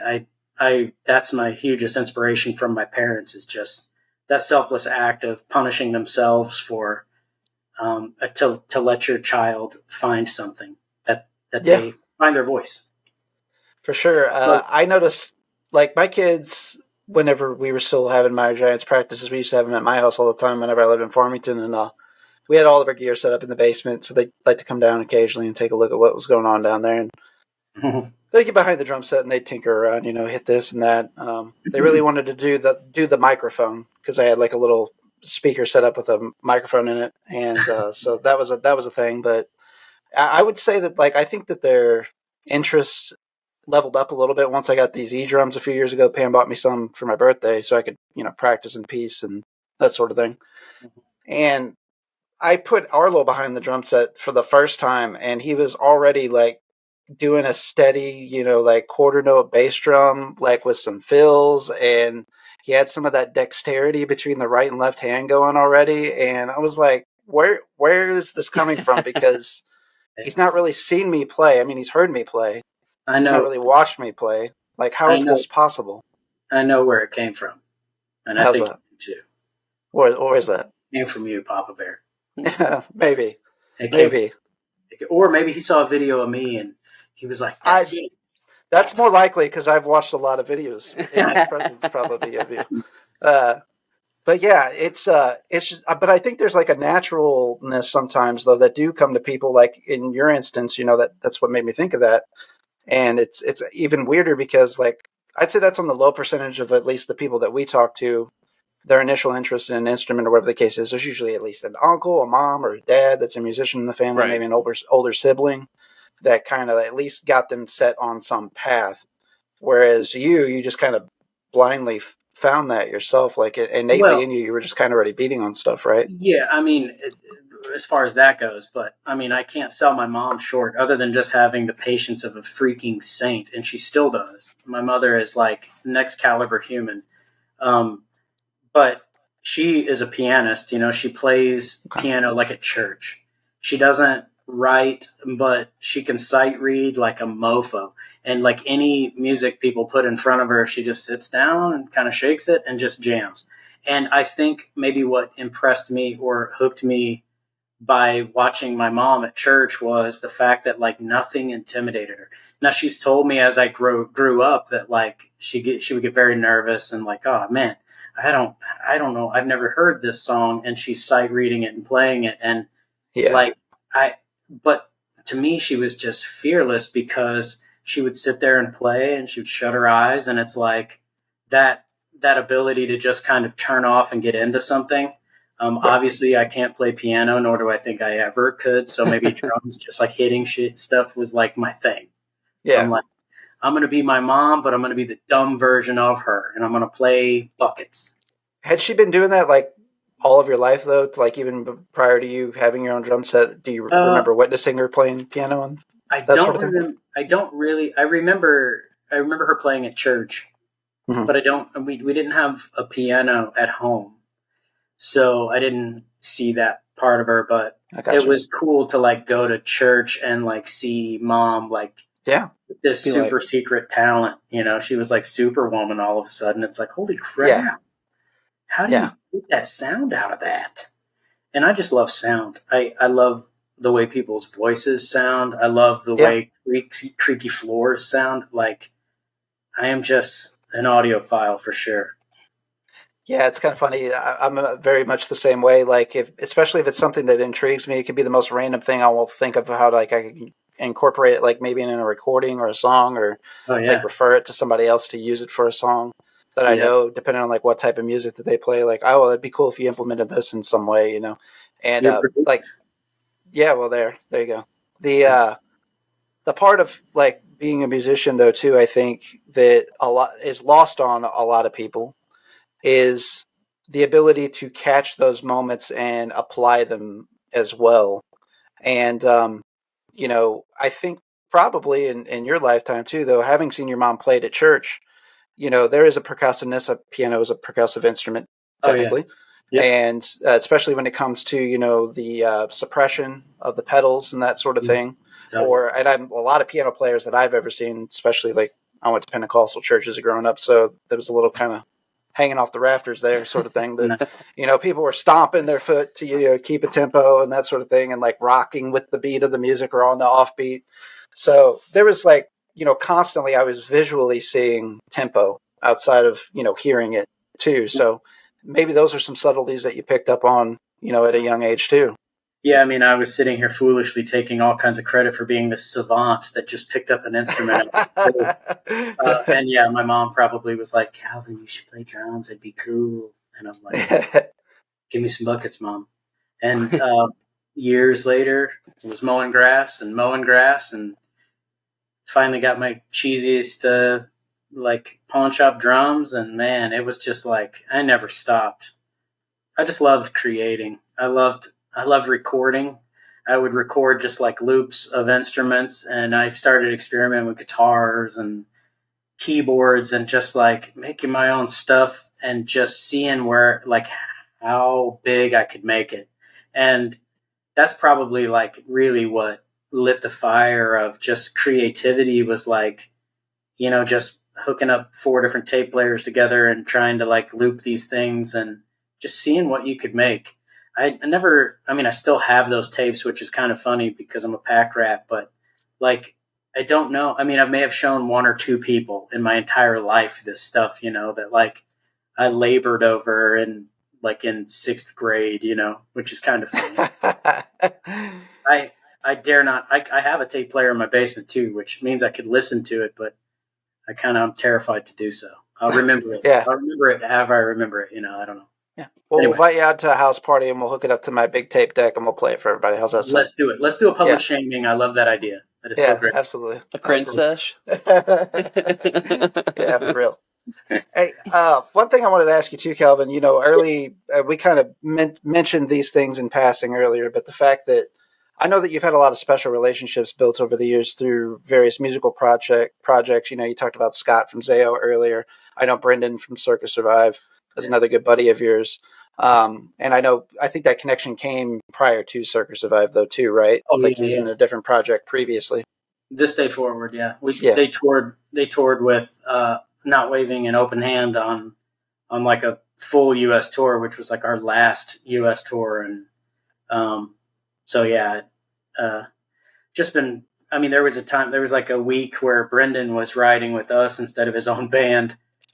Like, you know how sometimes, again, you just meet people in your life and you feel comfortable. And I've always just loved people, and I love, you know, I love talking to people and getting to know them, and just, I don't know, it's always been quite a trip to, I'm not the first to talk, that's for sure. I kind of take things in, and I think that's like the instant introvert. But then like, once I kind of gauge the room, as most people do, you know, you kind of start to open up. But like, I just love watching people show themselves, you know, like, I don't know, it's interesting and awesome. So, and once once people let me in, you know, so to speak, I care for people, and I don't like letting go. So I certainly like checking in on people, and just, you know, having lifetime relationships is fun.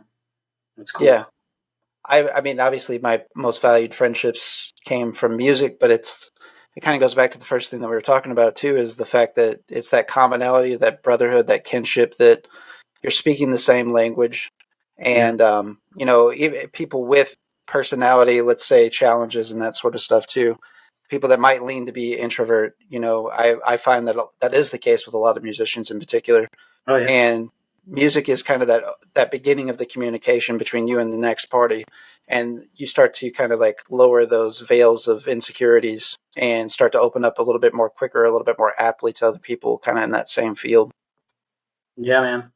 It also, like, as you go through life and you watch other people doing their thing, and you see how other people create, and you see what they create, it's like, it's awesome that so many people can make such different things, you know, like, right, people's brains and hearts work so much different. And it's like, we all have the same tools, but it's remarkable how we build.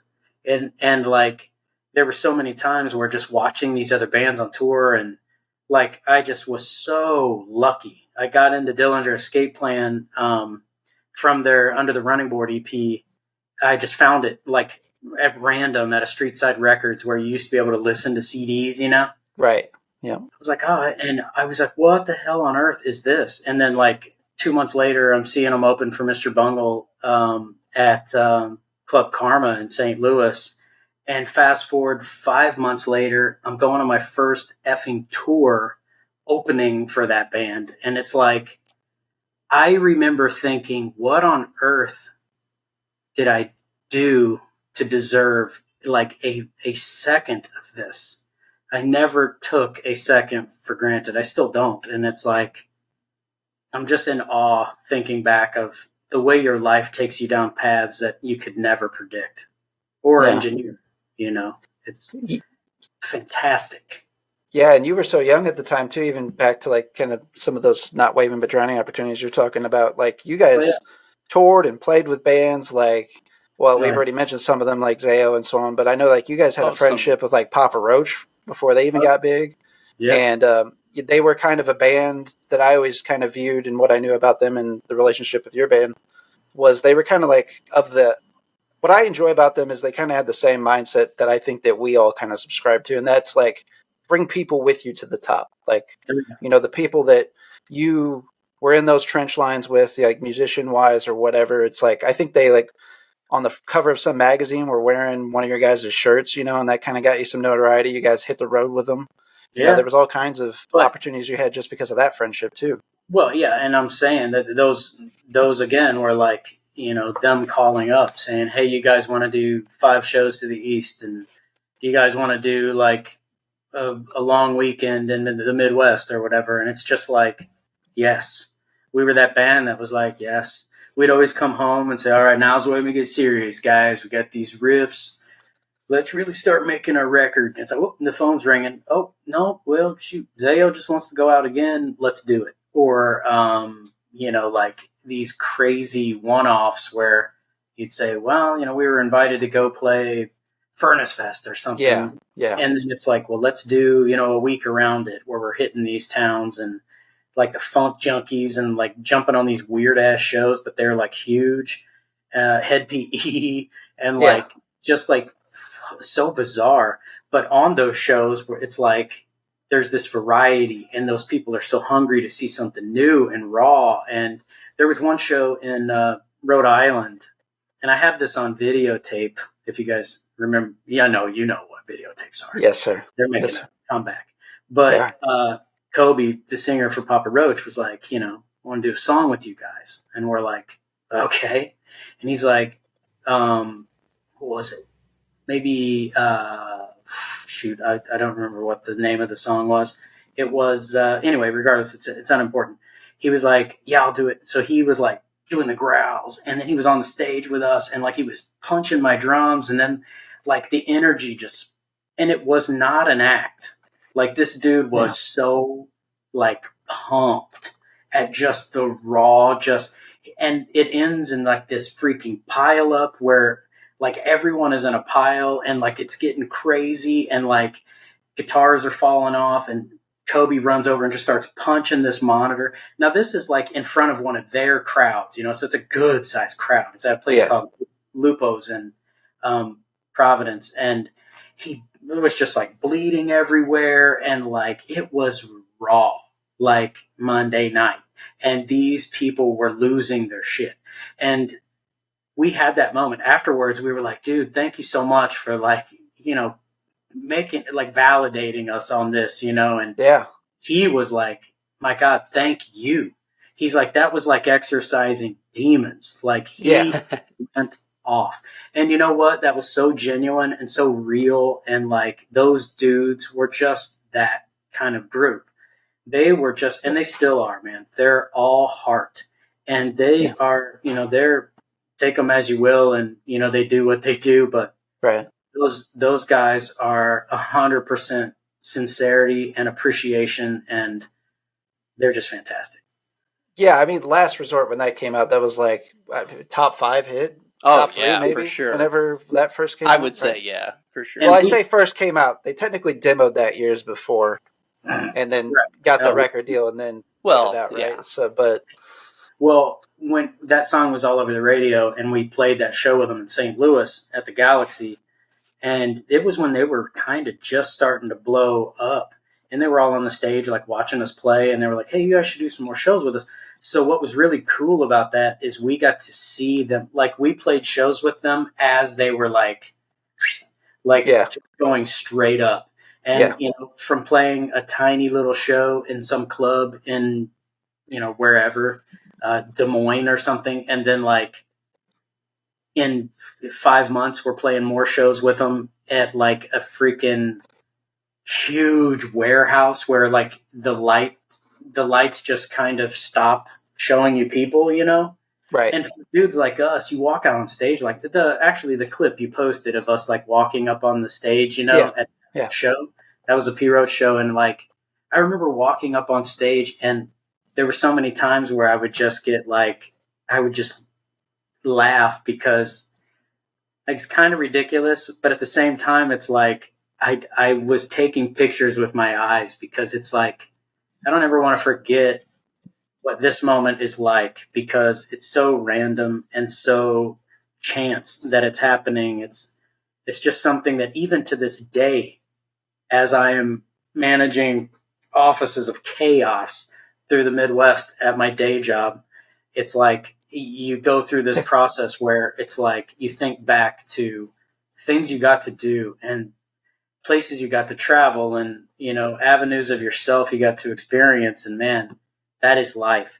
And if you're out there living and you're wondering what you have and you're wondering like what is out there for you, there is everything and nothing out there for you. It's like there is only what you produce, and there is only what you go after.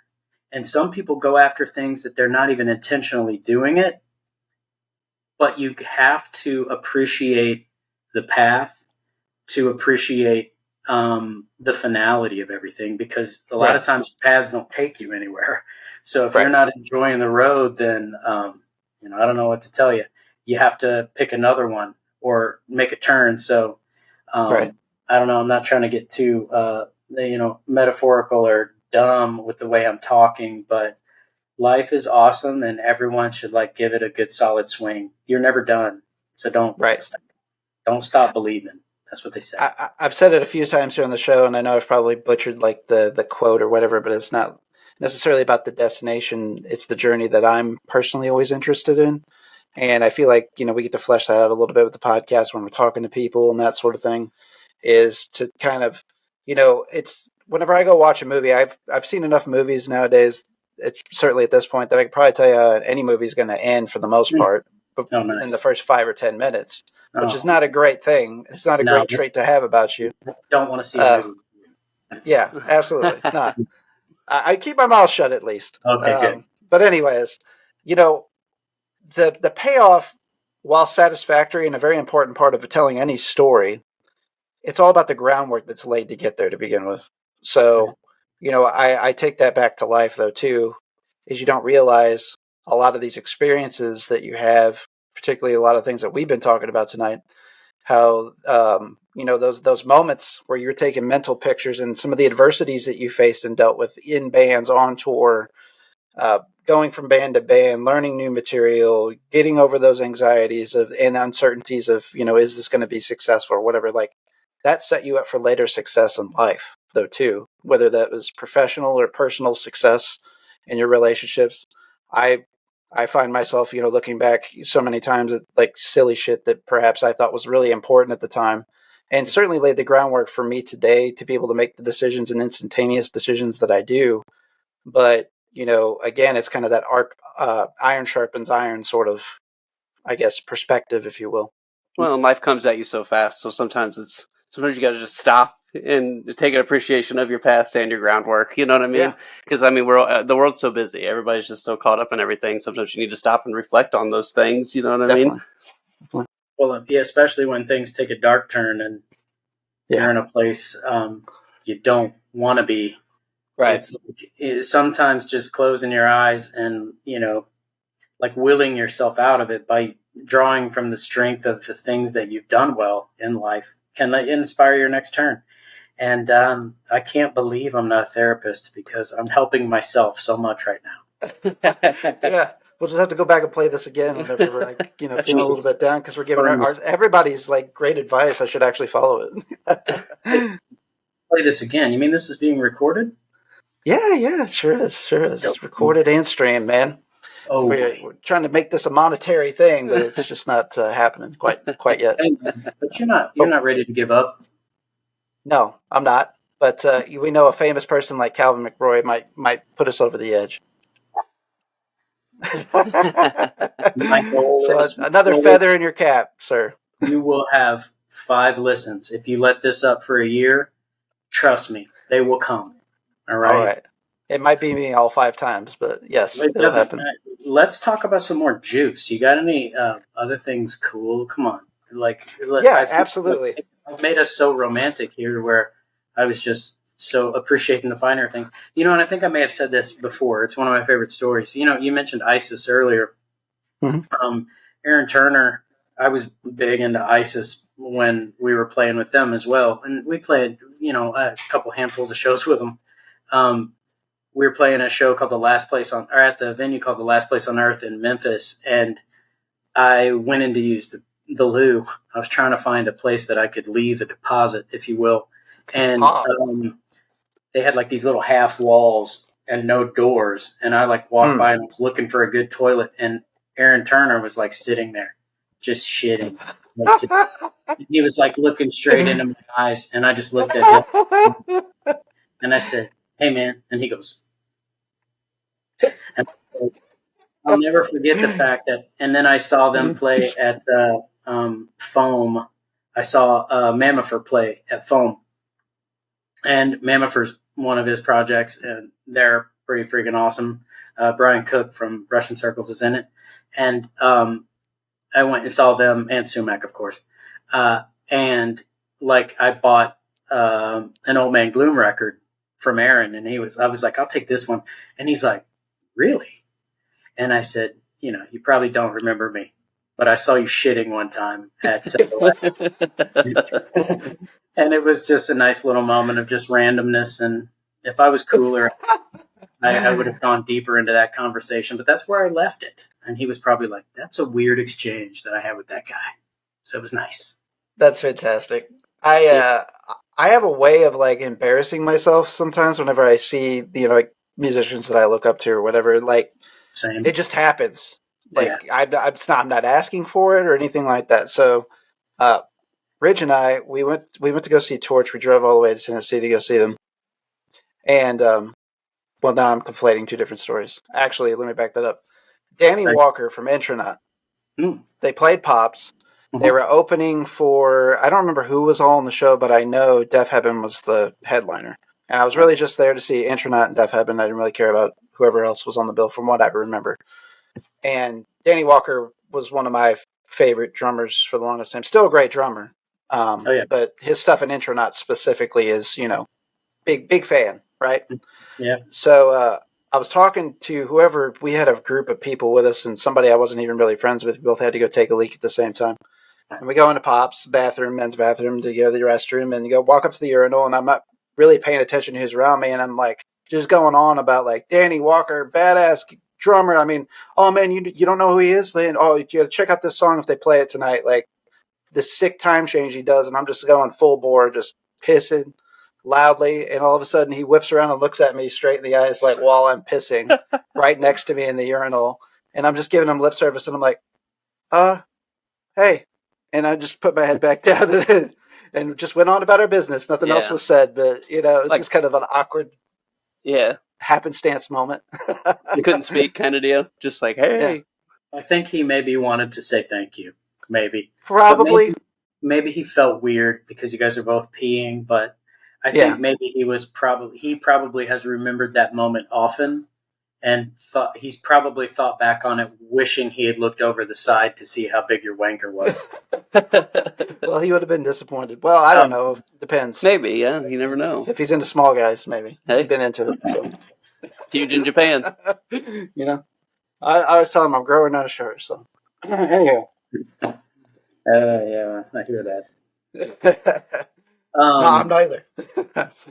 Yeah, but it's like that. When you meet anyone, I met Bruce Campbell at a book signing, and I'm a huge horror movie fan and Evil Dead and everything the man's done, among ton of things, but I went with my brother, and it was If Chins Could Kill, and we waited in line and walked in to see him, and I remember just being so starstruck, and I walked up to him, and he shook my hand, and first thing he did was he would ask you your name, but he's like, no, don't tell me. You look like a Peter, he says. You look like a Peter is what he told me. And I immediately just cracked up in his face, because the fact that the first thing he said to me was, you look like a Peter, I will never forget it. It was the funniest damn thing. You should have told him your name was Dick. I should have. Close.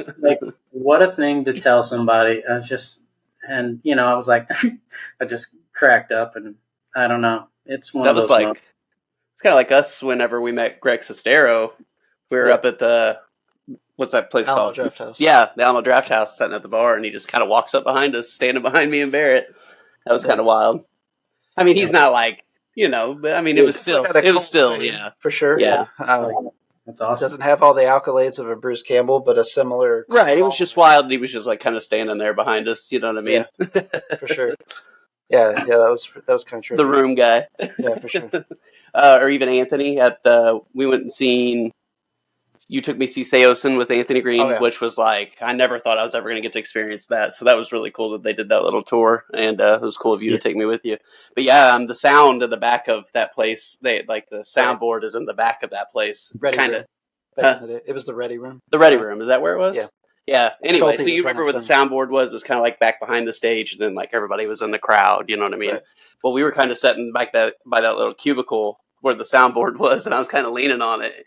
And Barrett nudged me, and he's like, "Look!" And I turn around, and it's I'm rubbing elbows with Anthony Green. He's such a huge inspiration for me, a big fan. Couldn't say a word to him. Yeah, couldn't say a word. I could not say a word. I just kind of nodded. And that's a shame, because Anthony is sweetheart. Yeah. A hugger and a lover, and just the most respectful to others, and just complimentary. And he just will shower you with praise. It's the man is a master of his craft. He's so charming. Oh, yeah. Yeah. So charming. Yeah. Excellent. Yeah. Yeah. Ben Kohler was another one for me. I got a little starstruck. Obviously, he's on my Mount Rushmore of drummers personally. Anyways, we played a real quick story of playing with. We did some shows with Converge, and we played a show at the Fireside Bowl in Chicago with Converge, and Ben was playing for them, and he hadn't been playing for them that long, I don't think, at the time. I don't know, but so he was pretty quiet and a lot less goofy and quite skinny, but. Yeah. I watched him play, and when I helped him carry his drums down, and I was like, "You're a damn machine! You are a damn machine!" And he said, "I am so tired." That was the 3 or 4 words he said. He's like, "I'm so tired," and it's I felt him. I'm like, "Yeah, I got you." Got you. That was it. That was my entire exchange with that dude. But talk about another band that's all heart. Converge is, we played a handful of shows with them, in a couple different iterations, but after that show specifically, Jacob, the singer, he was settling up after the show, and the show did great, and they did over, and, we just had a set guarantee. It was nothing, and he came outside, and he tipped us a couple extra, and he just he said, "Man, I appreciate you guys out here doing this, doing this for nothing." And he every bit of extra that they got for that show, he split amongst every one of the bands, us included. And it was such a kind and genuine moment of just appreciation between, artists. It was, I've never forgotten that either. Just that kindness shown to the little guy, so to speak. Yeah. So it's very I've always felt that's kind of what's so great about the music scene as a whole. I always feel it's so everybody uplifts each other, praises each other, tries.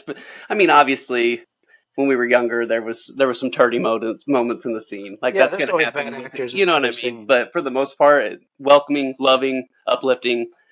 And it was, it was a great time. It was like our thing, and it was like our adolescent years, and like, man, I wish I could go back to it all the time, man.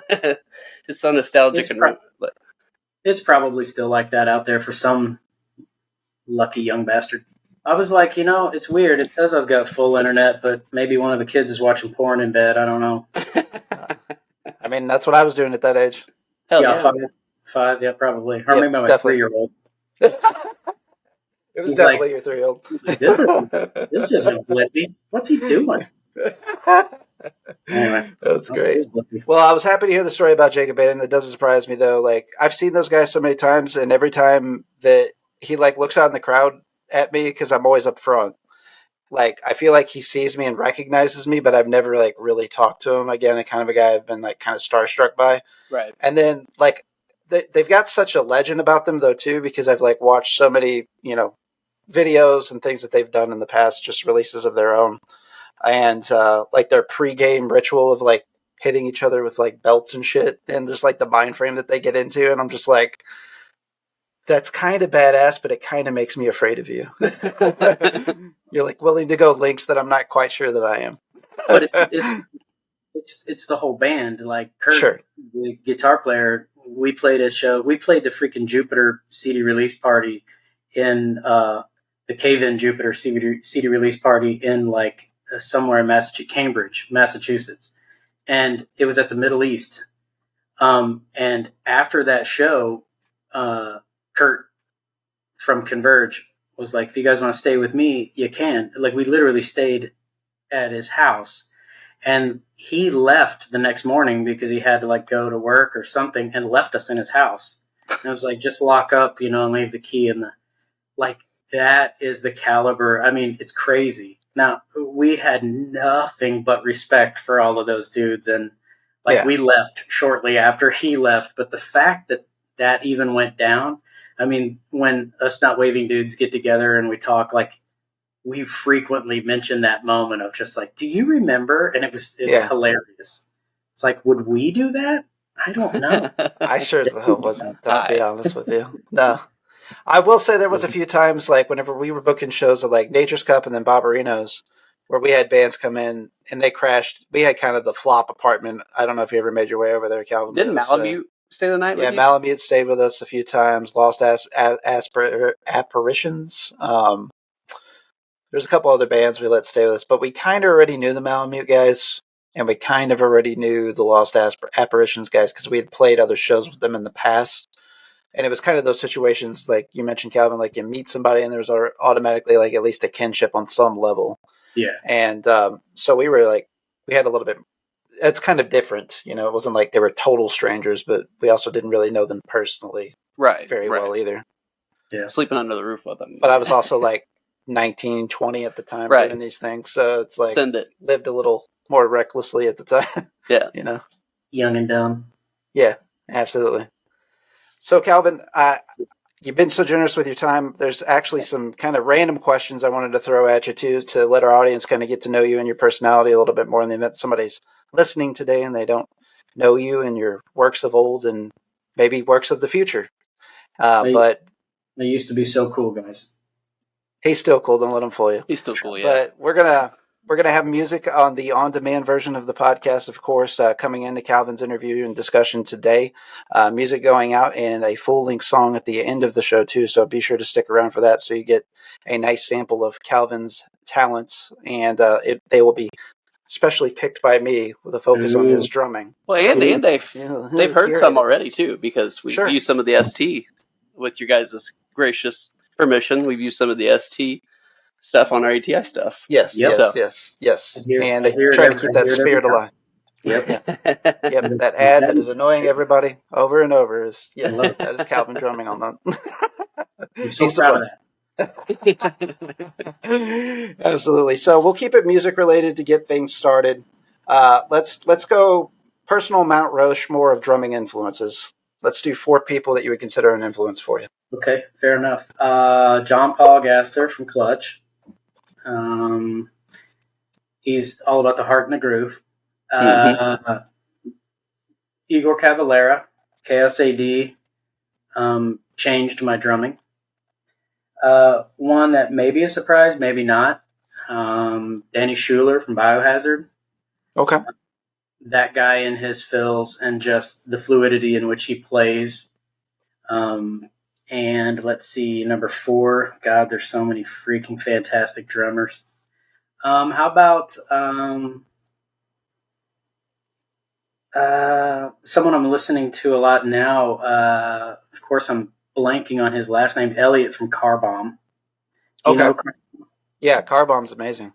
To me, it's like when you're listening to drummers that kind of give you something to like inspire you. And Definitely. then there are drummers that you listen to and you just ponder, like, what planet? Why am I even trying? Elliot from Hoffman. Carbon. Hoffman's his listen. That's exactly right. Yeah. God, good job. You're Yeah. good. Well, help of Google. So. Yeah. But we're gonna edit that out. I knew it the whole time. Well, I saw him in Vegas. I was there for a work trip, and I was going up an escalator in the middle of some freaking, God knows, some tourist trap. I hate Vegas. And as I was going up the escalator, Elliot and the bass player for Car Bomb are in front of me and I'm like watching him, thinking, "Is that really?" So I just walked up after we got off the escalator. I'm like, "Elliot?"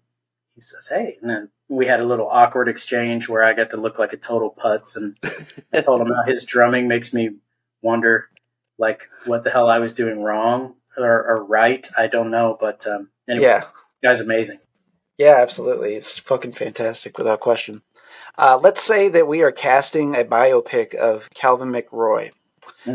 Who would be playing Calvin McRoy, and why is it Bruce Campbell?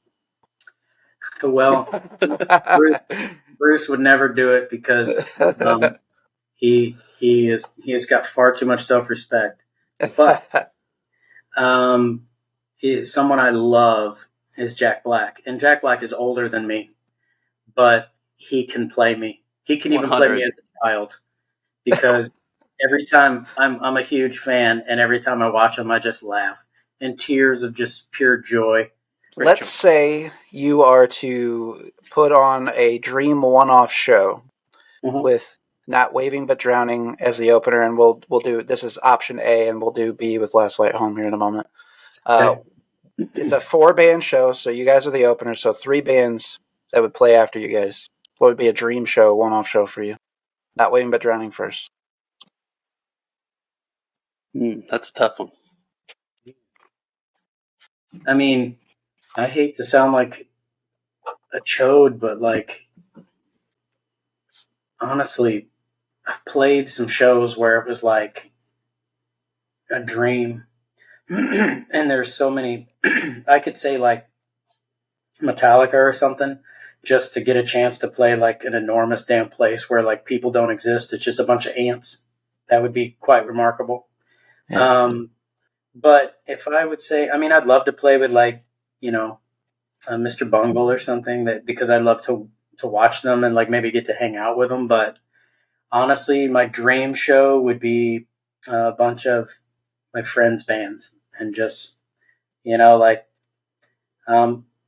getting the groups back together. Haste, maybe Circa. Why not Zayo? Let's just do it. Let's just get together and have a damn good time. That sounds like a good time for me. That sounds like a party to me, and that's definitely some bands, including Not Waving But Drowning, that would have been in a party mix for me back in the day. So absolutely. Do you like how I used my dream opportunity to just try and schedule a free time to hang out with some friends? Yeah. That sound awesome. Hey, there's nothing wrong with that. Want to talk about a wasted opportunity? So let's pivot that to the Last Flight Home piece, and let's say Last Flight Home's opening, and you've got 3 bands to pick from. So you use Circa, Haste, and Zayo for Not Waving. Without any repeats, let's do 3 more. How about Code 7? Cool. Played with them a couple times, or a few times, and they're great. I'd love to see them again. Oh boy, I don't know. So, a band I love right now that I'd love to just get an opportunity to play with, and Last Flight Home might go great with it, is a band called The Contortionist. Okay. I have not. I love that stuff. and obviously Dream Theater. Obviously, I mean, guys, That sounds like a good mix. because I think they're still alive, and their bass player was crazy looking, looked like a robot. That seems like a great fit. I'm Yeah, sure. I would do that just to punish the other dudes, I think. And I think Ben, actually, I want to change Dream Theater for Creed because just today, Ben texted me and said, dude, if Creed does come close to us on this tour, will you go with me? And I said, Of course. of course. That would be legendary. Of course we will go. And we will sing every bit of that first record, the only one we listened to. Yeah, with My Own Prison on it, right? My Own Prism. Prism. That's my own. Yeah, that's that Fredericktown Twain's going to be My Own Prison for sure. Razor. Worlds. Yeah, Razor, Razor, yeah. for sure. Let's get back into horror movies. I know you're a big horror movie buff. If you, let's say, Desert Island, you got a VHS player, you're able to take 5 VHSs. What films are you taking? And it doesn't necessarily have to be horror, but if you want to take that lane to make it easier for you to make some selections, go for it. Okay, so a movie that I'll never tire of because it was my first exposure to horror was the 1968 Night of the Living Dead. Okay.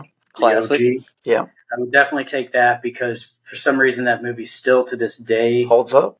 It does, and it's anyway. I could go on and on. I would take that. I would take some Dead Alive for sure.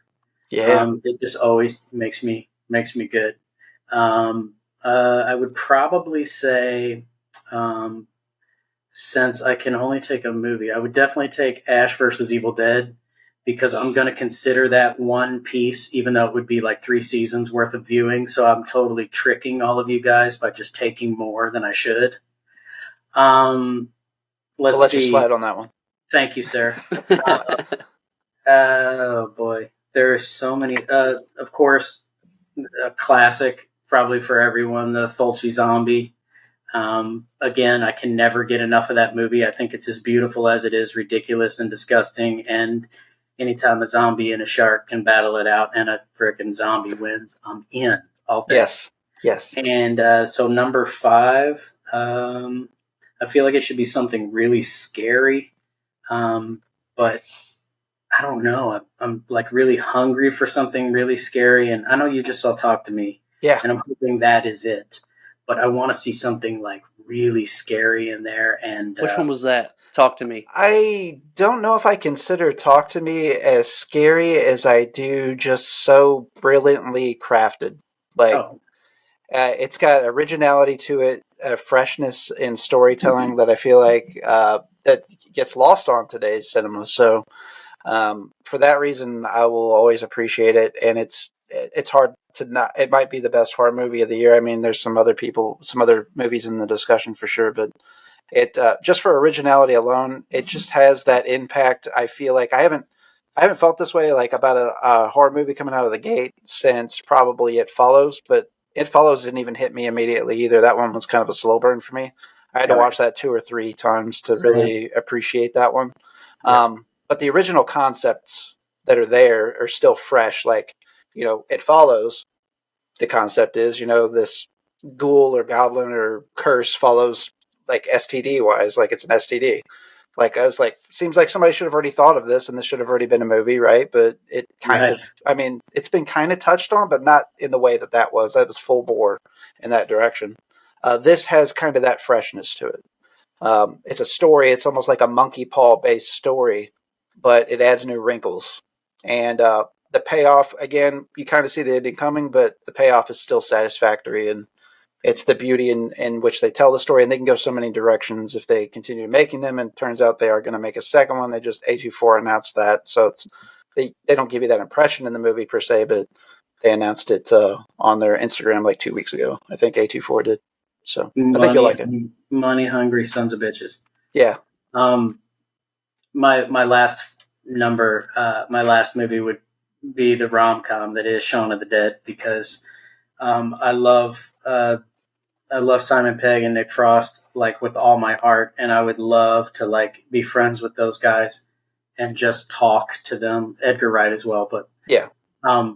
But that movie, no matter what mood I am in, checks the box because it's laughs, it's gore, it's intensity. It's just everything I love about movies just kind of wrapped into one. I think an underrated banger for them that gets overlooked is World's End. Like, I love that movie as equally, even though it came, a few years down the line or whatever. Yeah. I mean, the whole Cornetto Trilogy is like, I mean, that, the Living Dead trilogy, as I consider it, and the Evil Dead trilogy those are like my trio of trinities. So yeah, I would probably put the Revenge trilogy in my top trio of trilogies, just because I'm such a fan, and Old Boy might be my favorite movie of all time, and certainly in the discussion. So Old Boy, my God, did you watch the remake? I never did. I did, and it's unfortunate because I love everybody that's involved with it. Spike Lee, Josh Brolin, Shripo Kylie, or however you pronounce his name, the South African dude that's from District 9. He plays the heel in that. Oh, yeah. Yeah, he's a great actor too. But unfortunately, it just didn't execute. I mean, they tried to pay the original justice and tried to stick to the storyline. I don't know. It's just, it kind of stuck to the roadmap, but it didn't come out the same. It doesn't have the same magic, without question. Understood. Kind of comes off as a bastardization, really. Well, I mean, with the original being such like a freaking gasper, I mean, I can't imagine redoing it. I think that's kind of, anyway. Yeah, I saw the original just a couple years after it come out. I was a little late to that, but not extremely late. Actually, the person that turned me on to it was Joey.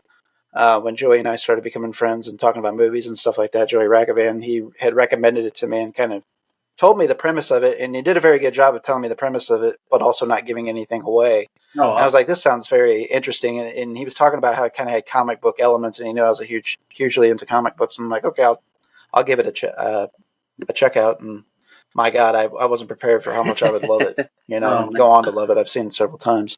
Fantastic film. Yeah. So let's end it easy on a easy note, maybe, and let's talk about some things that you're currently spinning, Calvin. What's some stuff that's heavy in the rotation for you that you're listening to? Well, I'm still a product of like everything that shaped me. So I'm still the dude that, I got into record collecting far later. Well, I guess it's been almost 10 years now because my record player was a gift for my wedding from a guy that you spoke to on here as well, Jared PQ. Yeah. I always told him I would never get into vinyl because the last thing I need is another freaking junk piece to collect. And now look at me, what a poor punk I am.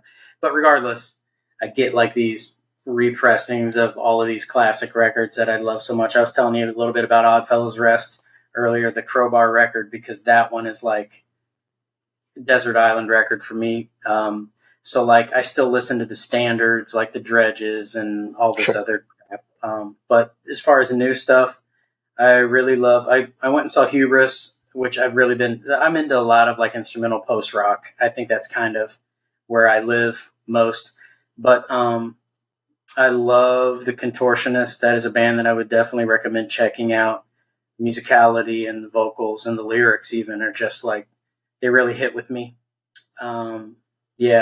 There are so many freaking bands, and listening to Spotify, I actually love Spotify because I find a ton of new music there. Sure. Audrey Fall is a band I love as well. Novo Amor, Sigaros, of course. But like you find bands on there and you just go onto their Bandcamp and buy their records and wait for them to come to your town. I love Spotify for that. I know it's kind of a shitty thing on the for the bands, but I look at it as like the commercial for bands. It's not. I mean, obviously the streaming factor of things, they don't get very much money, but doing exactly what you talked about doing though, and that's use it as the commercial. It's free advertisement for most bands, and then go to their Bandcamp and then support them once you do find something that you like and kind of weed through that process that way. I think that's the best any of us can do, And I'm totally stoked on the new Sumac that should be coming out. I guess maybe the beginning of next year. We'll see. I know they're getting ready to play in Columbia, Missouri, I believe in November, which oddly they come to Columbia more than St. Louis. I guess they must have I've noticed that. They're like Kansas City, Columbia, Springfield, but no St. Louis. Yeah, it's starting to be a little bit more prominent. I don't know what's Right. up with St. Louis, but St. Louis needs to be better about supporting touring artists. I agree. We had spotlights here a few weeks ago, and they said that they didn't have anybody turn out for their shows. And the only reason that they keep coming back is the red flag gives them a decent guarantee to come out. So even if there's a bad turnout, they usually stop if it's on their way. They said it's a very difficult city for them to play, which breaks my heart to hear because they're such phenomenal musicians. Oh man, I really wanted to hit their last show. First time I saw Spotlights, they didn't even have a drummer. It was like a drum machine, or it was all like backing tape. And I remember just watching them thinking, my God, this band freaking rules. And like, I gotta try and become their drummer. I didn't even try. Should have started a nasty rumor. I mean, you had great success with that in the past. I heard their drum machine's about ready to quit. I heard your drum machine's been talking shit behind your guys' that back. Drum machine, someone can plug that drum machine. But the second time I saw them open for Melvin's, and they had not Mario, Chris, and they were so good. Goddamn, the band is so great. Yeah, Chris is an incredible drummer. Oh man, so good. I was so glad that you talked to them because I mean they seem like such great people, and your interview was great. And thank you. I was right. They sound like great people. Yeah, it was awesome. They definitely were, and forever friends as far as I'm concerned. And definitely, people hop on their new record if you haven't heard that as well. That brings the variety, the spice. It has a little bit of everything. If you like anything in the heavy alternative hemisphere, they're kind of hitting it. And you can definitely tell their influences, you know, the bungle aspects, the Cure aspects, you know, heavier pieces, things like Melvins and Helmet, and some of those influences I feel like shine through too on the riff writing. Of course, man. Great stuff. Well, folks, we mentioned it already in the conversation. Please stick around on the production piece and hear all of the awesome work that Mr. Calvin has in his past. And before we get off here, I want to give Calvin an opportunity to talk about anything that he might have going on out there, or where he would like to direct people to check out his work, whether that's on social media or Bandcamp or anything like that. Well, I thought about putting a lot of like ridiculous recordings that I've done over my existence on Bandcamp, specifically the Rock Hard Record stuff, which is kind of like a secret thing that I worked on for a while with like one dude, and it was quite hilarious, and we'll see maybe someday. But I'm also kind of starting the fire up with some dudes. I just got done kind of jamming with some guys in a band called Hot Corpse. But due to work and their aspirations, it was quick to me that like I was going to be that ball and chain that we were talking about earlier. So I'm like, learn the songs, and it was a freaking blast to play with those guys. So it kind of got me itching to work again. And so I kind of reached back out to some dudes that I had started to before my life got weird, and the beginning, end of last year and the beginning of this year, losing my dad. Well, I didn't really lose him; he just passed away. I think I know where he's at, I guess. But like, it kind of took me out of my creative aspect, so it kind of shook me up a little bit. I'm just now kind of pulling out of that, thanks to some very expensive therapy, which I would recommend for everyone. Not the very expensive part, but talking to people that can help you through things that maybe your brain can't deal with. Yeah, it's always a good thing, and it's easier now than ever. So BetterHelp is something that's great for people to check into, even if you're just not feeling right. And I'm not trying to like bring anyone down, but like I think it's important to just be honest with yourself, and talk things through with an unbiased source. So I just wanted to plug that really quickly. But like. I would certainly say that I started kind of talking with some dudes again. One of them, his name's Marcus. John Clark, him as well. I think we know them. And Chris Moore from, he's coming up in the scene pretty good. Of course, he's also very busy with Tony's new band, Fortunate Son. But we're kind of in the trading stuff back and forth, and hope to be recording some stuff with those dudes. It's a lot of fun. We'll see how that goes. So, and what hemisphere genre wise, would you say that some of that is leaning toward?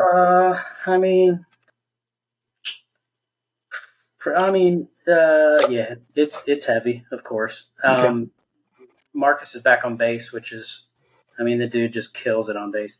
Yeah. And of course, John is a freaking prodigy, and but it's very botchy and blotchy and heavy and chunky and weird time signatures and interesting and fun. And I think the kids are going to love it. Hey, it sounds right up this kid's alley. You're speaking my language. That's for damn sure. You guys better be there if we ever come to your house to play you a record. Yes, I think I don't know. I might be busy that day. So it just depends. Will wait on your porch until anytime, sir. And if you ever get anything in the works, you guys with that or anything else you got going on, please let me know. We'll be happy to play it on the show. Plug it, play it. And cast that net out there. Because you're a guy that, whether you knew it or not, did a lot for us. Whether that was, again, some of the things I mentioned earlier.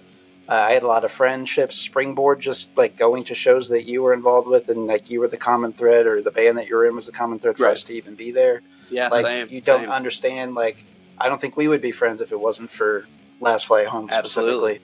You guys don't understand the impact that you guys had on people. Well, and you probably do understand because I'm sure you've been told a lot of nice things as well. But hearing things like that is pretty awesome. So, cheers to that. Well, I'm glad, but we got to give people their flowers. Pay homage. When due, and you're certainly a guy that deserves more than a bouquet. So.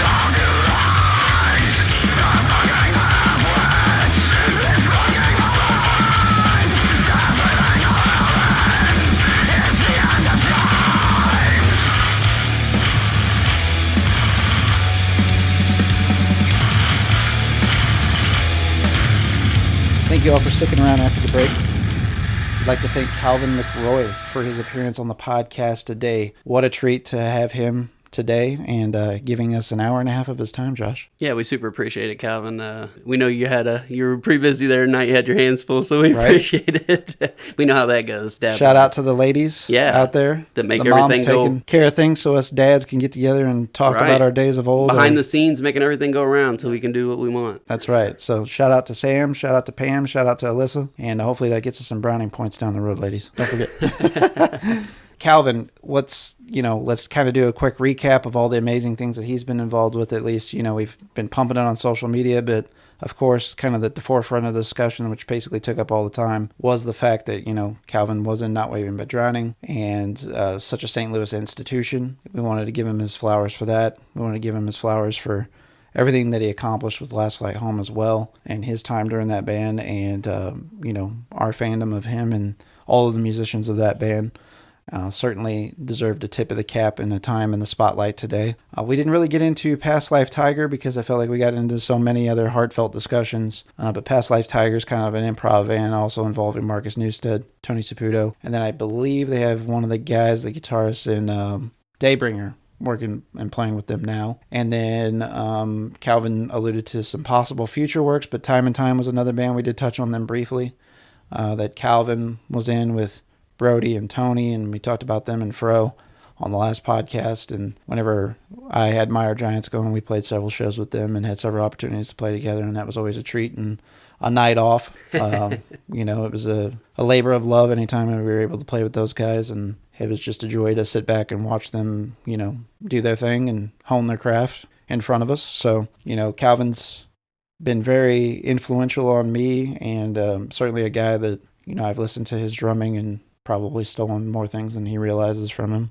And, we were even listening to Not Waving But Drowning before we were getting on the show today. It's kind of pumping me up, man, honestly. Had me in a good party feeling, kind of nostalgic. Taking me back, yeah. It's easy for us to do that with Last Flight Home, but, I was like, I'm going to go the Not Waving But Drowning route before, because, we don't do that as much probably Well, as we should. Last Flight Home gets frequently played around me. So yeah, it was nice to dive into that. Not Weary but Drowning. Yeah. And boy, man, talk about a band that was just so ahead of their time, but Yeah, some of the stuff that I was hearing, like we were listening to, I was like, man, they were doing this shit in 2000, before bands were doing it in 2010, you know what I mean? So yeah, I mean, there's so many bands that went on to do very similar things, but, broke through in the mid 2000s. So you're talking about a band that was doing this 5-7 years before them. And just a band that I feel like doesn't get talked about enough. I mean, we consider ourselves a part of the St. Louis scene, but, we're not as integrated as many other people. We're kind of stuck in our own little echo chamber because we're south a little bit here, our heydays are probably behind us, but nonetheless, we know talented people when we see it and talented bands, and certainly anything that Calvin McRoy is ever involved with will be tuning in for. Sign me up, Buttercup. Absolutely. So he's the Lord of the Skins, the plunderer of pounding. He entered the Pound Palace today, and the master of skinnery, and he brings the thunder and the groove, and those are all the things that we look for. So we bid you adieu and much success, sir, and thank you for coming on to the podcast today. Let's talk about what we got going on next week. Next week's going to be a special on-site. We're going south, Josh. We're going south, even more south. Cape Drew. We're going to Cape Drew and down on there, Mississippi,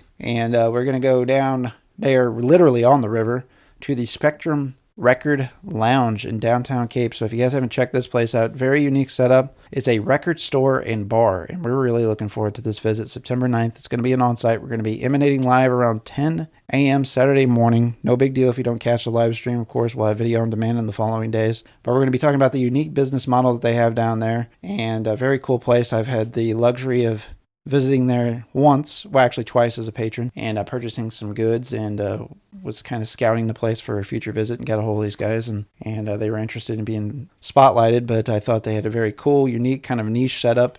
It has the small record store feel and the quaintness of, something like a Record Space up in St. Louis, or, something like, Planet Score in St. Louis, but at the same time, spacious, kind of modern, but maybe a little good music, good vibe, lounging areas to like sit and socialize and just get a good drink. They got some draft beers there, some bottled beers. I'm sure they have cocktails and stuff. We'll get into that with them, but I was only indulging in the beer side of things personally. And I've got, if anybody saw our social media posts, that's where I got the bootleg of the Fort Worth Fugazi performance from 1989 on May 11th. I got that from there for a very good price, and it was in amazing condition. And was surprisingly good that Ridge and I watched after our Jaws showing that we had here last weekend on VHS projection. So that was a good time. And a lot of good finds there. I've gotten some very reasonable finds there. I got Sigur Rós parentheses special edition. I think it was the 20th anniversary or however long it's been. I got that for like $49. It's one of the more expensive records I bought recently, but well worth it. One of my favorite records. And very, very cool selection down there, and we're going to get into it a little bit more deeper next Saturday, Josh. I'm going to get it real deep. Well, as deep as I can get it. Yeah. That's more easily achieved for some of us than others, and not so easily achieved for me. Well, sometimes I just have to get a running start, but... Well, takes all time. Sometimes you got to shim it up, hands on both sides. Of course, we're talking about diving in the deep end of the pool, right? So, it's a swimming technique, guys. Just a few tips. Little pro tips. That's what this show's good for, right? We thank you for tuning in. Episode 85, 86. We'll see you next week at Spectrum Record Lounge. For this week, I am Barrett. Follow me at Barry Insane on Instagram and Twitter. He's Josh _Joshua Welch on Instagram. And we are out of time. Until next time, good night and good luck. And stay safe out there.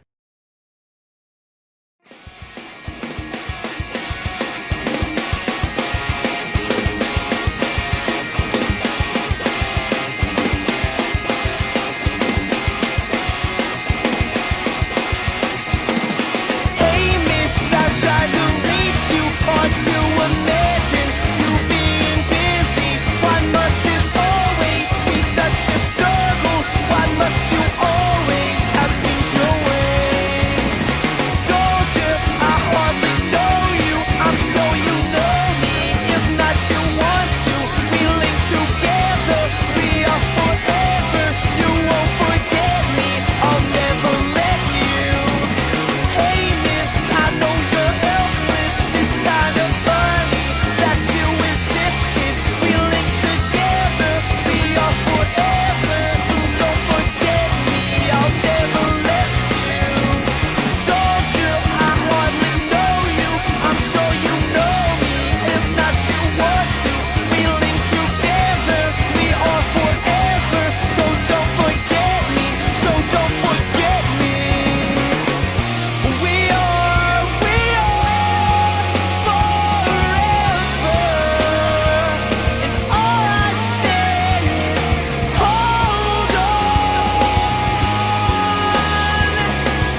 This is Barrett from the ATI Podcast.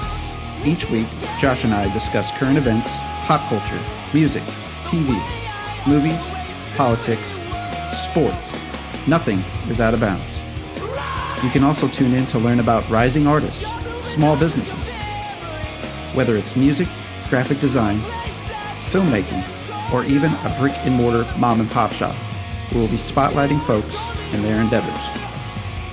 Listen to us on Spotify, Apple Podcasts, Google Podcasts, Amazon Music, Anchor, or anywhere you enjoy your podcasts. Just search ATI Podcast. We would like to thank you for your continued support, and as always, please stay safe out there.